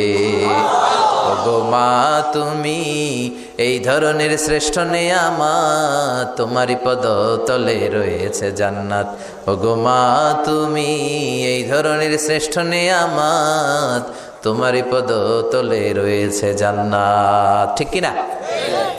এজন্য আল্লাহ বললেন প্রথম ফায়সালা আমি আল্লাহর ইবাদত করবা, দ্বিতীয় ফায়সালা মা বাবার সাথে ইহসান করবা। কি করবা? ইহসান। সবাই বলেন। এগুলো কোরআনে বর্ণিত টার্মিনোলজি, মানে পরিভাষা, এগুলো মুখস্থ করবেন। দুনিয়াতে কত পরিভাষা মুখস্থ করছেন, কত জ্যামিতির সূত্র মুখস্থ করেছেন, কত ইংরেজি ভাব সম্প্রসারণ মুখস্থ করেছেন, কিন্তু কোরআনের কথাগুলো মানুষ শুনতে চায় না। মাতা পিতার প্রতি আমরা সবাই আজকে থেকে ইহসান করব। কি করব? আমরা বললাম আল্লাহ ইহসান কি? ইহসানের ব্যাখ্যা দেন। আল্লাহ নিজেই কোরআনে ইহসানের ব্যাখ্যা দিলেন, ইম্মা ইয়াবলুগান্না ইনদাকাল কিবারা আহাদুহুমা আও কিলাহুমা ফালা তাকুল লাহুমা উফ। ইহসানের ব্যাখ্যা হলো, আল্লাহ বললেন ইহসানের ব্যাখ্যা কি? শোনো শোনো। ইহসানের 5টা ব্যাখ্যা আল্লাহ দিলেন। প্রথম ব্যাখ্যা হলো, মা বাবা যখন বার্ধক্যে উপনীত হয়, মা বাবার বয়স যখন 60 হয় 70 হয়, তখন তাদের কোনো কর্মকাণ্ডের কারণে ছেলে মেয়ে হিসেবে নাক ছিটকানো যাবে না, শব্দটাও করা যাবে না। কার কথা? মা বাবা আমাদের অনেকেরই বয়স হয়ে গেছে 60-70, আছে না নাই? বিছানায় পড়া, তাদের কোনো কাজে, তাদের কোনো আচরণে নাক ছিটকানো যাবে? জোরে বলেন। আল্লাহ বলে খবরদার, নাক ছিটকানো তো দূরের কথা, কি যন্ত্রণা, এই কথাটাও বলা যাবে না। ঠিক কি না? এর কারণ আমরা যখন ছোট ছিলাম আমরা কম জ্বালাতন করি নাই। আমরা যখন ছোট ছিলাম কম কষ্ট মায়েরে দেই নাই। আপনার কত বছর আগের ঘটনা খেলা আছে? আপনার বয়স যখন 3, কি হয়েছিল খেলা আছে? তো 3 বছরের কথা যদি আপনার খেলা না থাকে, আপনার বয়স যখন 2 ছিল কি জ্বালাতন করছেন মনে আছে? বয়স যখন ছিল 1 তখন তো আরো বেশি জ্বালাইছেন, তখন তো আমরা আরো বেশি জ্বালিয়েছি। ঠিক কি না? আল্লাহ বলেন তোমরাও কম জ্বালাও নাই, পেশাব পায়খানা করে ঘর ভরায় দিতা, শীতের রাতে বিছানা ঠান্ডা করে দিতা, ডান দিকে নিয়ে তোমার মা তোমার সাথে ঘুমালো, ডান দিকে পেশাব করে ভিজিয়ে দিয়েছো, তোমার মা তোমারে ঘর থেকে বের করে দেয় নাই। বাম দিকে আদর করে রেখেছে, বাম দিকে পেশাব করে ভিজিয়ে দিয়েছো, তারপরেও তোমার মা লাথি মেরে তোমারে ঘর থেকে বের করে দেয় নাই। শীতের রাতে তোমার মা তোমারে বুকে নিয়ে ঘুমালো, কনকনে মাঘ মাসের শীতের রাত, পেশাব করে মায়ের জামাটা ভিজিয়ে দিয়েছো। রাত 3টার দিকে মা উঠে জামাটা চেঞ্জ করে নতুন জামা পরে তোমারে কোলে নিয়ে ঘুমিয়েছে, তোমারে ঘর থেকে তাড়িয়ে দিয়েছে নাকি? জোরে বলেন না। মা তোমারে ঘর থেকে বের করে নাই, তাড়ায় দেয় নাই, এতিমখানায় ফেলে আসে নাই, রাস্তায় ফেলে আসে নাই। যেই মা বাবা তোমাদেরকে এত যত্ন করলো, এত আদর করলো, তাদের বার্ধক্যে কোনো কাজের কারণে নাক ছিটকাবা না, তাদেরকে তোমরা বৃদ্ধাশ্রমে দিয়ে আসবা না। কার কথা? বৃদ্ধাশ্রম বাংলাদেশে আছে না নাই? ছেলে আমার মস্ত মানুষ, মস্ত অফিসার, মস্ত ফ্ল্যাটে যায় না দেখা এ পারে ও পার, নানান রকম জিনিস আর আসবাব দামি দামি, সবচেয়ে কম দামি ছিলাম একে মাত্র আমি। ছেলের আবার আমার প্রতি অগাধ সম্ভ্রম, আমার ঠিকানা তাই বৃদ্ধাশ্রম। ঠিক কি না? মা কেঁদে কেঁদে বৃদ্ধাশ্রমে বালিশ ভিজায়। ছোটবেলা ওই মারে কত যন্ত্রণা দিলা, কষ্ট দিলা, আজকে মনে নাই? বউয়ের পাল্লায় পড়ে মাকে তুমি বৃদ্ধাশ্রমে দিয়ে আসছো। খবরদার, যারা মা বাবারে বৃদ্ধাশ্রমে দেয় তারা বয়সে পৌঁছলে, তারা বার্ধক্যে পৌঁছলে, তারা যখন মা বাবা হবে তাদের কপালে বৃদ্ধাশ্রম থাকবে না। ঠিক কিনা? যে ডাকাত মা বাবার বৃদ্ধাশ্রমে দিয়ে এসেছো, তোমার কপালে বৃদ্ধাশ্রম নাই। ভাঙ্গা থালা হাতে নিয়ে তুই ভিক্ষা করে খাবি, চিল্লা এখন। ঠিক কিনা? আল্লাহ বললেন খবরদার, আমি আল্লাহর 2টা ফায়সালা। প্রথম ফায়সালা ইবাদত হবে একজনের, তিনি কে? আর ইহসান করবা মা বাবার সাথে। আমরা বললাম ইহসান কি? আল্লাহ বললেন মা বাবা যখন বার্ধক্যে পৌঁছে, খবরদার তাদের কোনো কাজে নাক ছিটকাবা না, বৃদ্ধাশ্রমে দিবা না, তাদের খেদমত করবা। তোমার জীবনটারে উজালা করে দিবে কে? জোরে বলেন না। আল্লাহ বললেন ইহসানের 2 নাম্বার ব্যাখ্যা, ওয়ালা তানহারহুমা ওয়া কুল লাহুমা কাওলান কারীমা। মা বাবারে ধমক দিও না। কি দিও না? অনেকে মা বাবারে ধমক দেয়, কি দেয় না? জোরে কোন? সবার সাথে ভালো আচরণ, ঘরে ঢুকলেই মারে বকা দেয়, গালি দেয়, আছে না নাই? বাবারে ডাকে বুড়া, মারে ডাকে বুড়ি, আছে না নাই? তুমি কেমন করে বাবারে বুড়া ডাকলা, মারে বুড়ি ডাকলা? তাদের এই বয়সটা তো এমনি এমনি হয় নাই। তোমারে লালন পালন করতে যেই তারা তাদের জীবন যৌবন হারিয়ে আজকে বুড়া বুড়ি, ঠিক কিনা? তোমাকে মানুষের মতো মানুষ করতে যে তারা তাদের জমি হারালো, তোমারে বিদেশ পাঠাতে যে তারা তাদের বিটে মাটি হারালো। খবরদার ওইরকম দয়াময় মা বাবাকে ধমক দিও না। কার কথা? ওয়ালা তানহারহুমা। 3 নম্বর ব্যাখ্যা আল্লাহ বললেন ওয়াকুল্লাহুমা কওলান কারীমা। মা বাবার সাথে কোমল আচরণ করো, মোলায়েম ভাষায় কথা বলো, নরম ভাষায় কথা বলো। কি ভাষায়? নরম ভাষায়। অনেকে আছে দেখবেন সবার সাথে খুব মিষ্টি আলাপ, বন্ধু বান্ধবের সাথে ভালো আচরণ, বাজারে গেলে ভালো আচরণ, স্কুলে ভালো আচরণ, ঘরে ঢুকলেই মায়ের গালি দেয়, আছে না নাই? বাপের গালি দেয়, আছে না নাই? ফ্যান্সি ডিলের টাকার জন্য মারে লাথি মেরা ঘর থেকে বের করে দেয়, এরকম ডাকাত আছে না নাই? আল্লাহ বললেন খবরদার, যত ভদ্রতা তুমি জানো, যত নম্রতা জানো, যত কার্টিসি তুমি জানো, সব কার্টিসি তুমি তোমার মা বাবার জন্য খরচ করবা। এরপর আল্লাহ বললেন ওয়াখফিদ লাহুমা জানাহায যুল্লি মিনার রাহমাতি ওয়া কুর রাব্বিরহামহুমা কামা রাব্বায়ানি সাগীরা। তোমার যত ক্ষমতা আছে, সম্পদ আছে, মা বাবার জন্য বিলিয়ে দাও। বেতন পেলে টাকাটা আগে মায়ের হাতে দাও। বউরে তো দিবেনি, আগে কিছু মায়ের হাতে দিয়ে, ঠিক কিনা? গিফট দিলে আগে মায়ের গিফট দাও। বরকত দিয়ে দিবে কে? মার হাতে তুলে দাও, বরকত আছে না নাই? মায়ের হাতে আগে দিলে ওই বেতনের ভেতরে বরকত ঢুকায় দিবে কে? আর বাবা মা একজন কিংবা 2 জন যদি দুনিয়া ছেড়ে বিদায় নেয়, তাদের কবরের সামনে দাঁড়িয়ে চোখের পানি ছেড়ে পড়তে আরম্ভ করো রব্বির হামহুমা কামা রাব্বায়ানি সাগীরা ওয়া কুর রাব্বির হামহুমা কামা রব্বায়ানি সাগীরা। ও আল্লাহ, মা বাবা দুজন যেমনি আমাদেরকে আদর করেছে, মা বাবার কবরে তুমিও আমাদের বাবা মা 2 জনকে আদরের চাদরে ঢেকে নিও। পড়ে না আমিন? যাদের বাবা মা নাই এই দোয়াটা করবেন। প্রত্যেক নামাজের পরে আব্বা আম্মার জন্য এই দোয়াটা করতে হবে। রাজি আছেন তো? আমরা যারা আব্বা আম্মা হারিয়েছি, আল্লাহ তাদের কবরগুলোরে তুমি জান্নাতের বাগান বানাও। এজন্য মা বাবার সাথে ভালো আচরণ এটা ফরজ। যুবক ভাইয়েরা, রক্ত গরম, মাথা ঠিক থাকে না, মার সাথে কি বলো, বাবার সাথে কি আচরণ করো। যেই বাবা মা তাদের জীবন যৌবন শেষ করলো তোমার জন্য, খবরদার ওই বাবা মারে গালি দিও না। তুমি নামাজি হতে পারো, তুমি আল্লাহর ওলি হতে পারো, হাজী সাহেব হতে পারো, কিন্তু মা বাবা যদি তোমার উপর নাখোশ হয়, তোমার দুনিয়াও শেষ, আখিরাতও আমও শেষ, সালাও। এজন্য বিশ্বনবী বললেন সবচেয়ে ভালো আমল মা বাবার সাথে ভালো আচরণ। আরবিতে এটারে বলে বিররুল ওয়ালিদাইন। কি বলে? এক সাহাবী বলল, নবী আইয়ুল আমালি আফদাল, এই পৃথিবীর বুকে সবচাইতে সেরা আমল কোনটা? বিষ্ণু বললেন 3টা। কয়টা? 1 নম্বরে আসসালাতু ফি ওয়াক্তিহা, সময় মতো নামাজ, আজান হওয়ার সাথে সাথে নামাজ পড়বা, এর চেয়ে ভালো কাজ আর নাই, ঠিক কি না? সালাতে কায়েম করো, সালাতে কায়েম করো, হবে সম্মানী তুমি, হবে জান্নাতি তুমি, হবে সম্মানী তুমি, হবে জান্নাতি তুমি, দিবে কাল হাসরে শীতল ছায়া আরশে আজিম, রাব্বিয়াল আলা রাব্বিয়াল আযীম। সুবহানাল্লাহ পড়েন। 1 নাম্বার হলো আসসালাতু ফি ওয়াক্তিহা, সময় মতো নামাজ পড়া। 2 নম্বরে বিররুল ওয়ালিদাইন, মাতা পিতার খেদমত করা। 3 নম্বরে আল জিহাদু ফি সাবিলিল্লাহ, আল্লাহর রাস্তায় জিহাদ করা। আল্লাহর রাস্তায় জিহাদের দরকার আছে না নাই? আছে। এই 3টা আমল সেরা। নামাজ যেমনি সেরা, মাতা পিতার সাথে ভালো আচরণ সেরা, জিহাদ করা সেরা। আরেক বর্ণনায় বিশ্বনবী বললেন মা বাবার খেদমত করা জিহাদের চেয়ে বেশি দামি। আল্লাহু আকবার। এক সাহাবী বললেন ইয়া রাসূলুল্লাহ আস্তাযিনুকাল জিহাদ, আমি জিহাদে যাওয়ার অনুমতি চাই। বিশ্বনবী বললেন বাবা মা কেউ বেঁচে আছে নাকি? সাহাবী বললেন আছে। বিশ্বনবী বললেন যাও, ঘরে ফিরে যাও, ফাফিহিমা ফাজাহিদ, বাবা মার খেদমত করো। বাবা মার খেদমত করলে ঘরে বসেই জিহাদের সওয়াব পাবা। কি নেয়ামত! চিনি না আমরা, বুঝি না। যতদিন থাকে ততদিন বুঝি না, গেলে বুঝবো, কিন্তু ওই বুঝলে আর লাভ হবে না, ঠিক কি না? বটবৃক্ষের মতো আমাদেরকে ছায়া দিয়ে রাখে, আদর দিয়ে, সোহাগ দিয়ে, পরামর্শ দিয়ে বিপদের সময় আগলে রাখে, ছাতার মতো মাথার উপরে দাঁড়িয়ে থাকে। যার মা নাই সে বুঝে মা না থাকার কি জ্বালা। বন্ধু চলে গেলে বন্ধু পাওয়া যায়, বউ চলে গেলে বউ পাওয়া যায়, টাকা চলে গেলে টাকা পাওয়া যায়।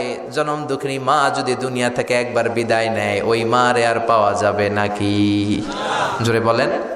এজন্য বিশ্বনবী বললেন, রেদার রাব্বি ফি রেদাল ওয়ালিদ ওয়া সাখাতুর রাব্বি ফি সাখাতিল ওয়ালিদ। বাবা মা খুশি তো আরশের মালিক খুশি, বাবা মা বেজার তো আরশের মালিক বেজার। এজন্য সব সময় বাবা মারে খুশি রাখার দরকার আছে রাডাই। বিশ্বনবী বলেন, জান্নাতে স্পেশাল দুইটা দরজা আছে, একটার নাম আব্বা, আরেকটার নাম আম্মা। একটা দরজার নাম আল আব, আরেকটার নাম আল এই দুইটা দরজা আমাদের ঘরে আছে না নাই? বিশ্বনবী বলেন, হুমা জান্নাতুকা ওয়া নারুক, বাবা মাই তোমার জান্নাত, বাবা মাই তোমার জাহান্নাম। এখন বাবা মার সাথে কি আচরণ করবা এটা তোমার সিদ্ধান্ত। দ্য ডিসিশন ইজ ইয়ার্স, সিদ্ধান্ত তোমার। তুমি কি ভালো আচরণ করে জান্নাত কামাবা না জাহান্নামী হবা? চিল্লা এখন ঠিক কিনা? বাবা মা যদি মুশরিক হয়, বাবা মা যদি হিন্দু হয়, বাবা মা যদি কাফির হয়, তারপরেও বাবা মার সাথে ভালো আচরণের দরকার আছে না নাই? এই বাংলার জমিনে অনেক হিন্দু ফ্যামিলি থেকে হিন্দুর ছেলে মুফাসসিরে কোরআনের তাফসীর শুনে মুফাসসিরের হাতে হাত রেখে কালিমা পড়ে মুসলমান হয়েছে, আছে না নাই? কিন্তু বাবা মা মুসলমান হয় নাই, আছে না নাই? তো ওই বাবা মার সাথে কি খারাপ আচরণ করা যাবে? হিন্দু হোক, ওইটা বাবা মা, ওই বাবা মার দোয়া লাগবে, আশীর্বাদ নিতে হবে। ওই বাবা মার দোয়া ছাড়া তুমি জীবনে কিচ্ছু করতে পারবা না, ঠিক কি না? বিশ্বনবীর শালীর নাম আসমা বিনতে আবি বকর। বুখারীর বর্ণনা, বিশ্বনবীর কাছে এসে বললেন, নবী গো, ইন্নী মুসলিমা, আমি মুসলমান, ওয়া উম্মি মুশরিকা, আমার মা হলো মুশরিকা, আফা আসলুহা, এখন আমি আমার মুশরিক মায়ের সাথে কি ভালো আচরণ করব নাকি? বিশ্বনবী বললেন, ও আসমা খবরদার, তোমার মা মুশরিক হোক কাফের হোক, সে তোমার মা, ঠিক কিনা? সিলিহা, মা বাবার সাথে ভালো আচরণ করো। সাইয়েদনা ইব্রাহিম, মুসলিম বিশ্বের জাতির পিতা, উলুল আজমি মিনার রসুল, উনি গোটা বিশ্বের মুসলমানদের পিতা, কিন্তু উনার বাপ হচ্ছে কাফের মুশরিক। নাম কি? আজার। আজার ঈমান আনে নাই, কালেমার দাওয়াত গ্রহণ করে নাই, তাই বলে সাইয়েদনা ইব্রাহিম বাবারে গালি দিছে নাকি? মন্দ কথা বলছে? ইয়া আবাতি লিমা তা'বুদু মা লা ইয়াসমা'ু ওয়া লা ইউবসিরু ওয়া লা ইউগনি আনকা শাইআ। বাবারে আদর দিয়ে, সোহাগ দিয়ে, সম্মান দিয়ে বলে, বাবা কেন এই মূর্তির পূজা করো? 10টা হাত এরকম বের করে রেখে, জিহ্বা বের করে রাখে, সামনে মিষ্টি, রসমালাই, দুধমালাই, কত কিছু দিয়ে রাখে, কিচ্ছু খায় না। মূর্তির গায়ে একটা মাছি বসলো, মাছি তাড়াতে পারে না, ঠিক কি না?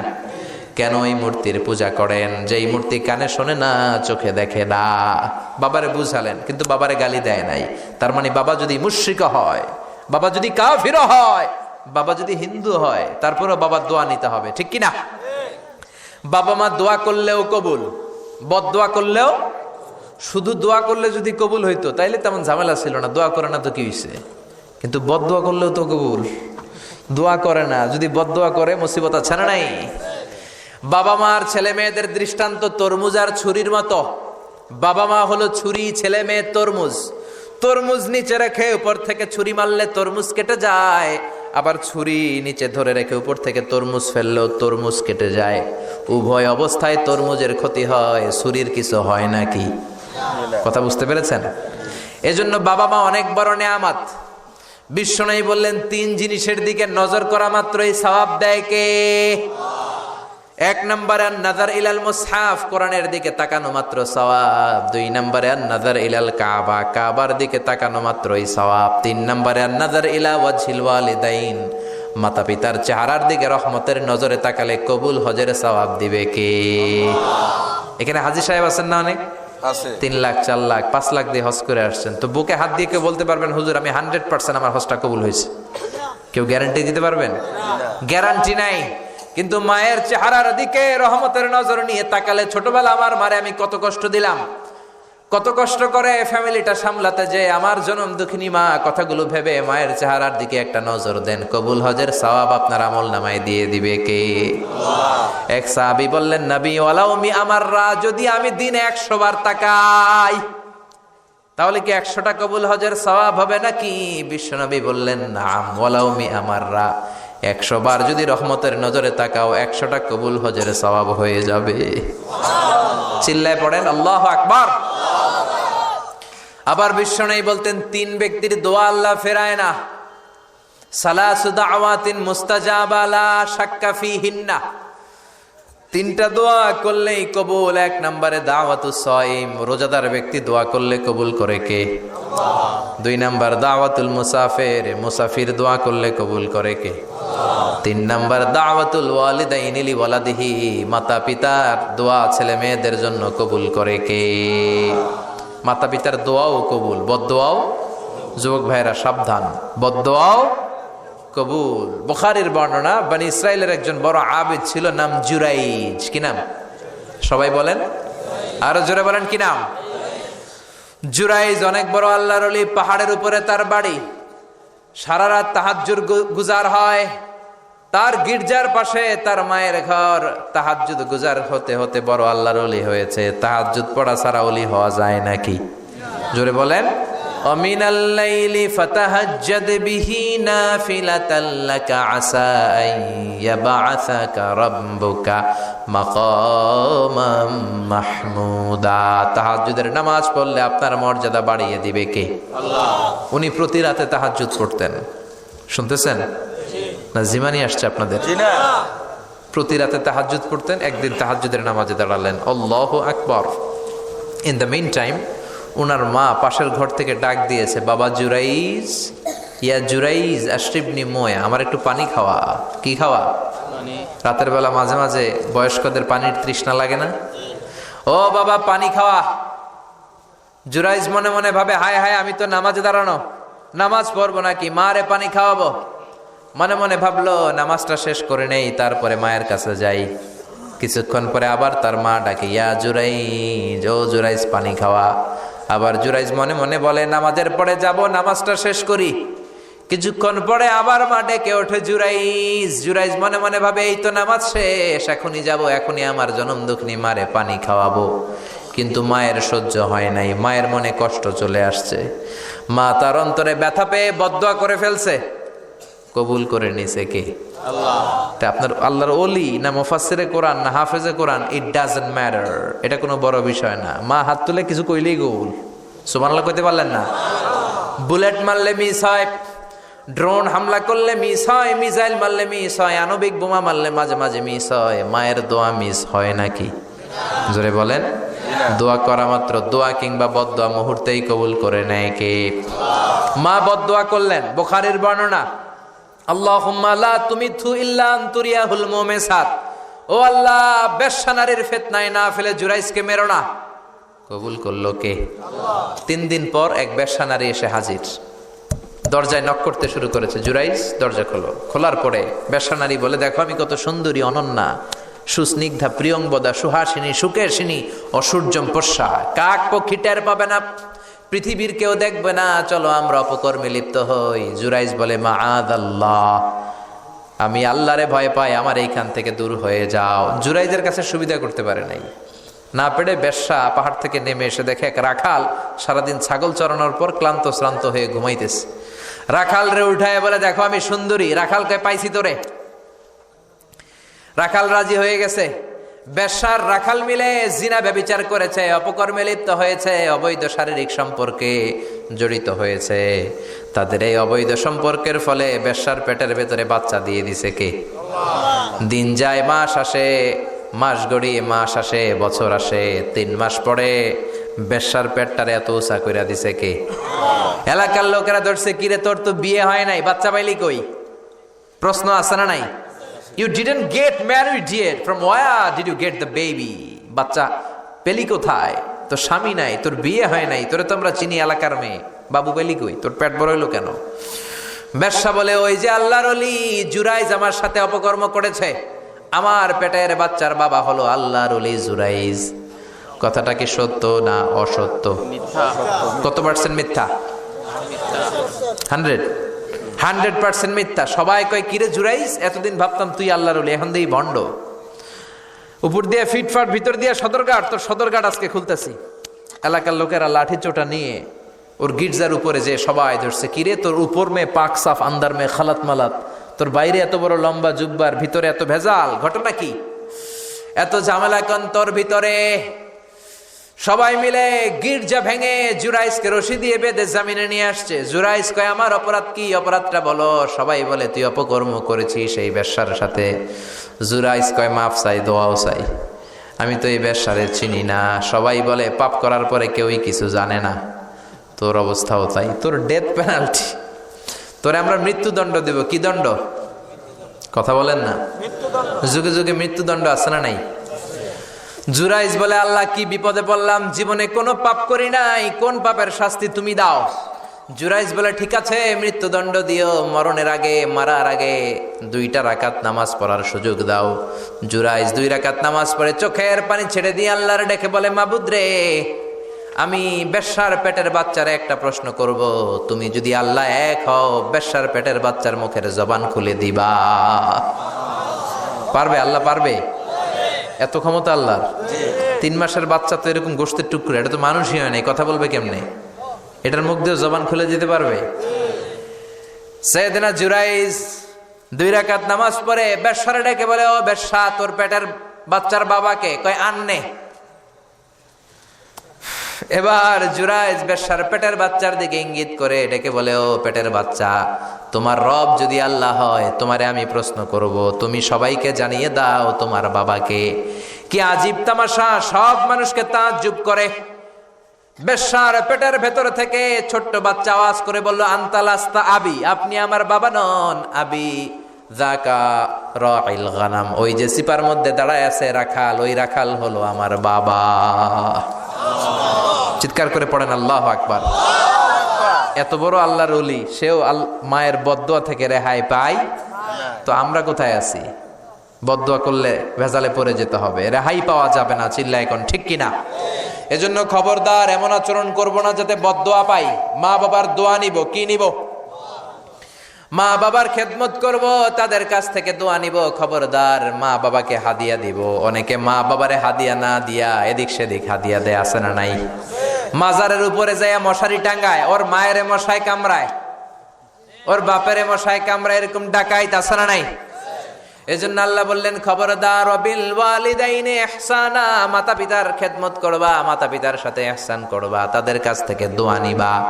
কারণ মা বাবা তোমাদের জন্য যে কষ্ট সহ্য করেছে, সারা জীবন খেদমত করলেও শোধ আদায় হবে। আল্লাহ বললেন খবরদার, 3 কারণে মায়ের মর্যাদা বেশি। আবার বিশ্ব নবীও বললেন বাবার চেয়ে মায়ের মর্যাদা বেশি। এক হাদিসে বললেন 3 গুণ, আর এক হাদিসে বললেন 4 গুণ। সাহাবী বললেন কার সাথে ভালো আচরণ করব? বিশ্বনবী বললেন উম্মুক, তোমার মায়ের সাথে। তারপরেও বললেন মায়ের সাথে, তারপরেও মায়ের সাথে, তারপরে মায়ের সাথে, 5মবারে বললেন তোমার পিতার সাথে। 4 বার মায়ের কথা বললেন। কয়বার? আরো জোরে বলেন। এজন্য আল্লাহ ডেকে বলে, গোলাম খবরদার মায়ের সাথে ভালো আচরণ করবা। কারণ হামালাতহু উম্মুহু, বাবা তোমারে পেটে ধরে নাই, পেটে ধরেছে কে? ওয়াহানান আলা ওয়াহান, বোঝার পরের বোঝা, জ্বালার পরের জ্বালা, যন্ত্রণার পরের যন্ত্রণা বাবা সহ্য করে নাই, করেছে কে? ফিসালুহু ফি আমাইন, 2 বছর বাবা দুধ খাওয়ায় নাই, দুধ খাওয়ালো কে? কয় লিটার দুধ আপনি সাবার করছেন মায়ের বুকের, কোনো হিসাব আছে? বিশ্বনবী বললেন লাউ কাতাআতা জিলদাক, তোমার চামড়াগুলো কেটে কেটে রোদে শুকিয়ে যদি মায়ের 2টা পায়ের জুতা বানায় দাও, 1 ঢোক দুধ যে খেয়েছো সেটার সৌদ আদায় হবে না। ঠিক কিনা? মায়ের এক ধারে দুধের দাম, কাটিয়া গায়ের চাম, পাপস বানাইলেও ঋণের শোধ হবে না। এমন দরদি ভাবে কেউ হবে না আমার মাগো। ঠিক কিনা? 10 মাস 10 দিন কষ্ট দিলাম। একটা মা তার বাচ্চাকে জমিনে আনতে যে, জমিনের আলো দেখাতে যে কত কষ্ট করে, শোনেন। চিকিৎসা বিজ্ঞানীরা বলে সুস্থ মানুষ 45 ইউনিট ব্যথা সহ্য করতে পারে, এর বেশি পারে না। কত ইউনিট? 45 ইউনিট। এর বেশি যদি ব্যথা পায় কেউ, হয় মরে যাবে নয় বেহুশ।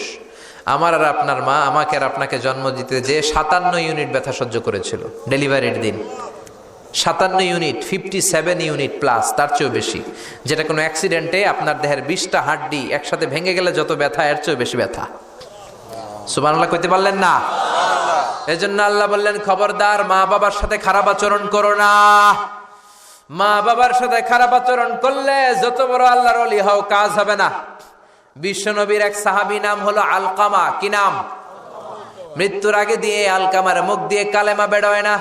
সবাই মিলে আলকামারে বলে, ও আলকামা কালেমা কালেমা পড়ো। আলকামার সামনে সবাই পড়ে লা ইলাহা ইল্লাল্লাহ, কিন্তু আলকামার মুখ দিয়ে বের হয় না। 3 দিন বিছানায় পড়া। কয়দিন? বিশ্বনবী বলেছেন, লাকিনু মাউতাকুম লা ইলাহা ইল্লাল্লাহ, তোমরা তোমাদের মুমূর্ষু রোগীদের সামনে লা ইলাহা পড়ো। দাদা মরে যায়, চাচা মরে যায়, মুমূর্ষু বিছানায় পড়া, কাছে কানের সামনে যে পড়তে আরম্ভ করবেন, লা ইলাহা ইল্লাল্লাহ, লা ইলাহা ইল্লাল্লাহু মুহাম্মাদুর রাসূলুল্লাহ। শুধু কালেমা যে পড়বেন, লা ইলাহা ইল্লাল্লাহ পড়বেন, আবার জোর করবেন না, চাচা পড়েন চাচা কালেমা পড়েন, আপনি মরে যেতেছেন পড়েন, এগুলো বলবেন না। কারণ এরকম জোরাজোরি করলে এমনি তার রুহু বের হইতেছে, তার তো জান খারাপ। সে যদি রাগের মাথায় কয় না পড়ুন না, তাহলে ঝামেলা আছে না নাই? শুধু কানের সামনে যে মোলায়েম কণ্ঠে পড়তে আরম্ভ করবেন, লা ইলাহা ইল্লাল্লাহ, লা ইলাহা ইল্লাল্লাহ, তাতেই সে বুঝে যাবে, ঠিক কি না? বিশ্বনবীর সাহাবা আলকামার মুখ দিয়ে কালেমা বেরোয় না। বিশ্বনবী আবারে পাঠালেন, সুহাইবকে পাঠালেন, বেলালকে পাঠালেন, 2 জন যে আলকামার কানের সামনে কালেমা পড়ে, কিন্তু কালেমা বেরোয় না। বিশ্বনবী আলকামার বউরে ডেকে পাঠালেন, ও আলকামার বউ, আলকামা কেমন ছিল? আলকামার বিবি বলে, খুব নামাজি ছিল নবী, জিকির করতো, তাহাজ্জুদ মিস হতো না। আলকামার বাবা মা 2 জনের কেউ বেঁচে আছে নাকি? আছে, মা আছে। আলকামার মারে ডাকো। বিশ্বনবী আলকামার মারে বললেন, ও আলকামার মা, তোমার বেটা আলকামা কেমন ছিল? আলকামার মা বলে, ভালো ছিল, নামাজ পড়তো নি পড়তো, রোজা রাখতো নি রাখতো, তোমার সাথে কেমন আচরণ করত? এই কথা জিজ্ঞেস করার পরে আলকামার মা কান্না শুরু করে দিয়েছে। ডেকে বলে, ও নবী, আমার কথা শুনতো না, বউ পাগলা ছিল, নামাজ রোজা ঠিকই ছিল, কিন্তু আমার কথার গুরুত্ব দিত না, অনেক কষ্ট দিছে আমারে, আজ আমার মনে ব্যথা। বিশ্বনবী বলল, তোমার নিজের ছেলে কি আর করবা, মাফ করে দাও। আলকামার মা বলে, না মাফ করব না। কি বলে? ভেজাল আছে না নাই? বিশ্বনবী বললেন, লাকড়ি আনো, আগুন জ্বালাও, আলকামারে আমরা আগুনে ফেলবো। লাকড়ি আনা হলো, দাও দাও দাও দাও করে আগুন জ্বালানো হলো। সব সাহাবীরা ধরাধরি করে আলকামারে আগুনে ফেলবে। ইন দ্য মিন টাইম আলকামার মা এসে বিশ্বনবীর পা ধরে বলে, ও নবী, আমার কলিজার টুকরারে আগুনে ফেলবেন না, আমার নারছেরা ধন আলকামা, 10 মাস 10 দিন আমি পেটে ধরেছি, আগুনে ফেলবেন না। বিশ্বনবী বললেন, তাহলে মাফ করছো কিনা বলো। চোখের পানি ছেড়ে দিয়ে বলে, নবী যান, আলকামার ব্যাপারে আমার মনে আর কোনো দুঃখ নাই, আমার ছেলেটারে তারপরেও আপনি আগুনে ফেলবেন না, আমি আমার আলকামারে মাফ করে দিলাম। আলকামার মা আলকামার মাফের ঘোষণা যখন দিয়েছে, আলকামা চিৎকার করে পড়তে শুরু করেছে, লা ইলাহা ইল্লাল্লাহু মুহাম্মাদুর রাসূলুল্লাহ সাল্লাল্লাহু আলাইহি ওয়াসাল্লাম। মা বাবার সাথে বেয়াদবি করলে মরার আগে মুখে কালেমা বেরোবে না। চিল্লা এখন ঠিক কিনা? এজন্য আপনি যত বড় আল্লাহর ওলি হন, যত বড় মানুষ হন, মা বাবার সাথে খেদমতের দরকার আছে না নাই? সৈয়দনা ইব্রাহিম ওনার ছেলে ইসমাইলরে দেখতে গেলেন, অনেক দিন পরে দেখতে গেলেন। ওই দিন বাড়িতে সৈয়দনা ইসমাইল বাড়িতে নাই, বনে গিয়েছে শিকার করার জন্য। বাড়িতে সৈয়দনা ইসমাইলের বিবি সৈয়দনা ইব্রাহিম ঘরের দরজার বাইরে থেকে সালাম দিয়ে বললেন, আসসালামু আলাইকুম। ভেতর থেকে কর্কশ গলায় একটা মেয়ে সালামের উত্তর দিয়ে বলল, ওয়া আলাইকাস সালাম। গলার মধ্যে কোনো মায়া নাই, মহব্বত নাই। জিজ্ঞেস করলো সৈয়দনা ইব্রাহিম, মা কেমন আছো? কাইফা হালুকি ইয়া উম্মি। মেয়েটা কয়, বেশি সুবিধার না, তোমাদের খাওয়া দাওয়া কেমন চলে? ভালো না। তোমার জামাই কই? বনে গেছে। এবার মেয়েটা বলতেছে, আমনে কেডা? সৈয়দনা ইব্রাহিম বলে, আমি কে চিনবা না? ইদা জাআ যাওজুকা মিনাল গাবা, স্বামী যখন বন থেকে ফিরবে, ফাকরাই আলাইহিস সালাম, তোমার স্বামীর একটা সালাম দিবা। ওয়া মুরিহি আন ইগাইরা আতাবাতা বাবিহি, আর বলবা ঘরের দরজার নতুন ঘরের দরজার চৌকাটটা যেন তোমার স্বামী পাল্টে দেয়। এই কথা বলে বুখারীর বর্ণনা। কিসের হাদিস? বুখারীর হাদিস। ইব্রাহিম চলে গেলেন। ইসমাইল আসার পরে বিবি বলতে আরম্ভ করছে, দুপুরবেলা একটা বুড়া আইছিল। বুড়া কে আইছিল? সৈয়দনা ইসমাইল বলে, কোন বুড়া আসছে? কি বলছে? বিবি বলে, আপনারে সালাম বলছে। ওয়ালাইকুমুস সালাম। আর কি বলেছে? আর বলছে ঘরের দরজার চৌকাঠ যেন আপনি পাল্টে ফেলেন। এই কথা বলার পরে সৈয়দনা ইসমাইল চিৎকার দিয়ে বলে, ও কি করলি তুই? নিজের কপাল পুড়লি, নিজের কপালে নিজে কুড়াল মারলি। ও মিয়া, চোর বোঝে চোরের সিগনাল, পুলিশ বোঝে পুলিশের সিগনাল, নবী বোঝে নবীর সিগনাল, ঠিক কিনা? সৈয়দনা ইব্রাহিম যা বলছে ইসমাইল আলাইহিস সালাম ধরে ফেলছে। ডেকে বললে, এটা বুড়া না, এটা তোর শ্বশুর, এইটা আমার বাবা ইব্রাহিম খলিল। আমার বাবা যা বলেছে, সিগন্যালটা তো গ্রিন সিগন্যাল না, এটা তো রেড সিগন্যাল, এটা তো বিপদ সংকেত। আমার বাবা যা বলেছে এর মানে হলো তোরে যেন আমি তালাক দেই। Get out, get out, I divorced you, তোরে তালাক দিয়ে দিলাম। বাবার খুশির জন্য তালাক দিয়ে দিস। আপনার আব্বাও যদি আপনার বউরে এমনি তালাক দিয়ে ফেলতে বলে, দিবেন নাকি? আবার দিয়া ফেলেন, দিয়েন না, মুসিবত আছে। আপনার বাবাও বাবা, সৈয়দনা ইসমাইলের বাবা, ইব্রাহিমও বাবা, ঠিক কিনা? সৈয়দনা ইব্রাহিম মন গড়া কথা বলতেন না, আকাশ থেকে ওহী আসলে বলতেন। এই জন্য আপনার বাবা যদি বলে বউরে তালাক দিয়েন না, খবরদার, বাবারেও বুঝাইবেন, বউরেও বুঝাইবেন, ঘরে সংলাপ করবেন, সমঝোতা করবেন। আমাকে দুই নেত্রী সংলাপ করে না তো কি হয়েছে, আমরা সংলাপ করব, ঠিক কিনা? ঘরে ঘরে আমরা সংলাপ শুরু করব, মিলাই দিবেন, হ্যাঁ, বুঝাই দিবেন, বাবারও বুঝাবেন, বউরেও বুঝাবেন। তালাক দেওয়ার ইসলামী যে সিস্টেম, এটাকেও মেনটেন করলে পৃথিবীতে কোনো তালাকই থাকবে না, ডিভোর্স রেট একেবারে কমে যাবে। এখন ঘরে ঘরে তালাক, ঠিক কিনা? তালাক দেওয়ার সিস্টেম হচ্ছে পঞ্চম স্টেপে যে তালাক, পঞ্চম ধাপে। প্রথম ধাপ হচ্ছে ফাইদু হুন্না, বউয়ের সাথে ঝগড়া হইলে ফাইদু হুন্না, বউরে কক্সবাজার বেড়াইতে নিয়ে যাও, বসুন্ধরায় শপিং করে দিবা, নানিরে লইয়া ঘুরতে যাবেন যমুনা ফিউচার পার্কে, নানিরে বেনারসি শাড়ি কিনা দিবেন, কসমেটিক্সের বক্স কিনা দিবেন। এই জন্য বললো ফাইদু হুন্না, বেপরদায় চললে ওয়াজ করবেন, নসিহত করবেন, বুঝাবেন। আল্লাহ বললেন ফাইদু হুন্না, লা ইলাহা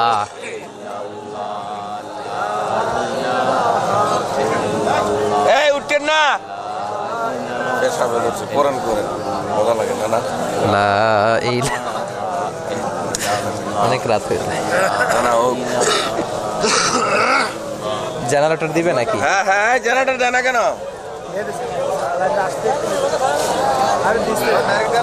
আপনার নাম মাগুলি লা ইলাহা ইল্লাল্লাহু মুহাম্মাদুর রাসূলুল্লাহ সাল্লাল্লাহু আলাইহি ওয়াসাল্লাম। শেষের দিকে উত্তর দিব। এই জন্য বউয়ের সাথে যদি ঝগড়া হয় তালাক না, ইসলাম প্রথমে বলছে ফাইদুহুন্না, ওয়াজ করেন, বুঝান, ঘুরতে নিয়ে যান, শাড়ি কিনে দেন। এতেও যদি লাভ না হয়, ওয়াহজুরুহুন্না ফিল মাদাজি, বিছানা আলাদা করেন, বউ থাকবে এক ঘরে, আপনি থাকবেন আরেক ঘরে। হয়তো এই বিচ্ছেদের কারণে ভুল বোঝাবুঝি ভেঙে যাবে, স্ত্রী ফিরে আসবে, ঠিক কিনা? এতেও কাজ হয় না।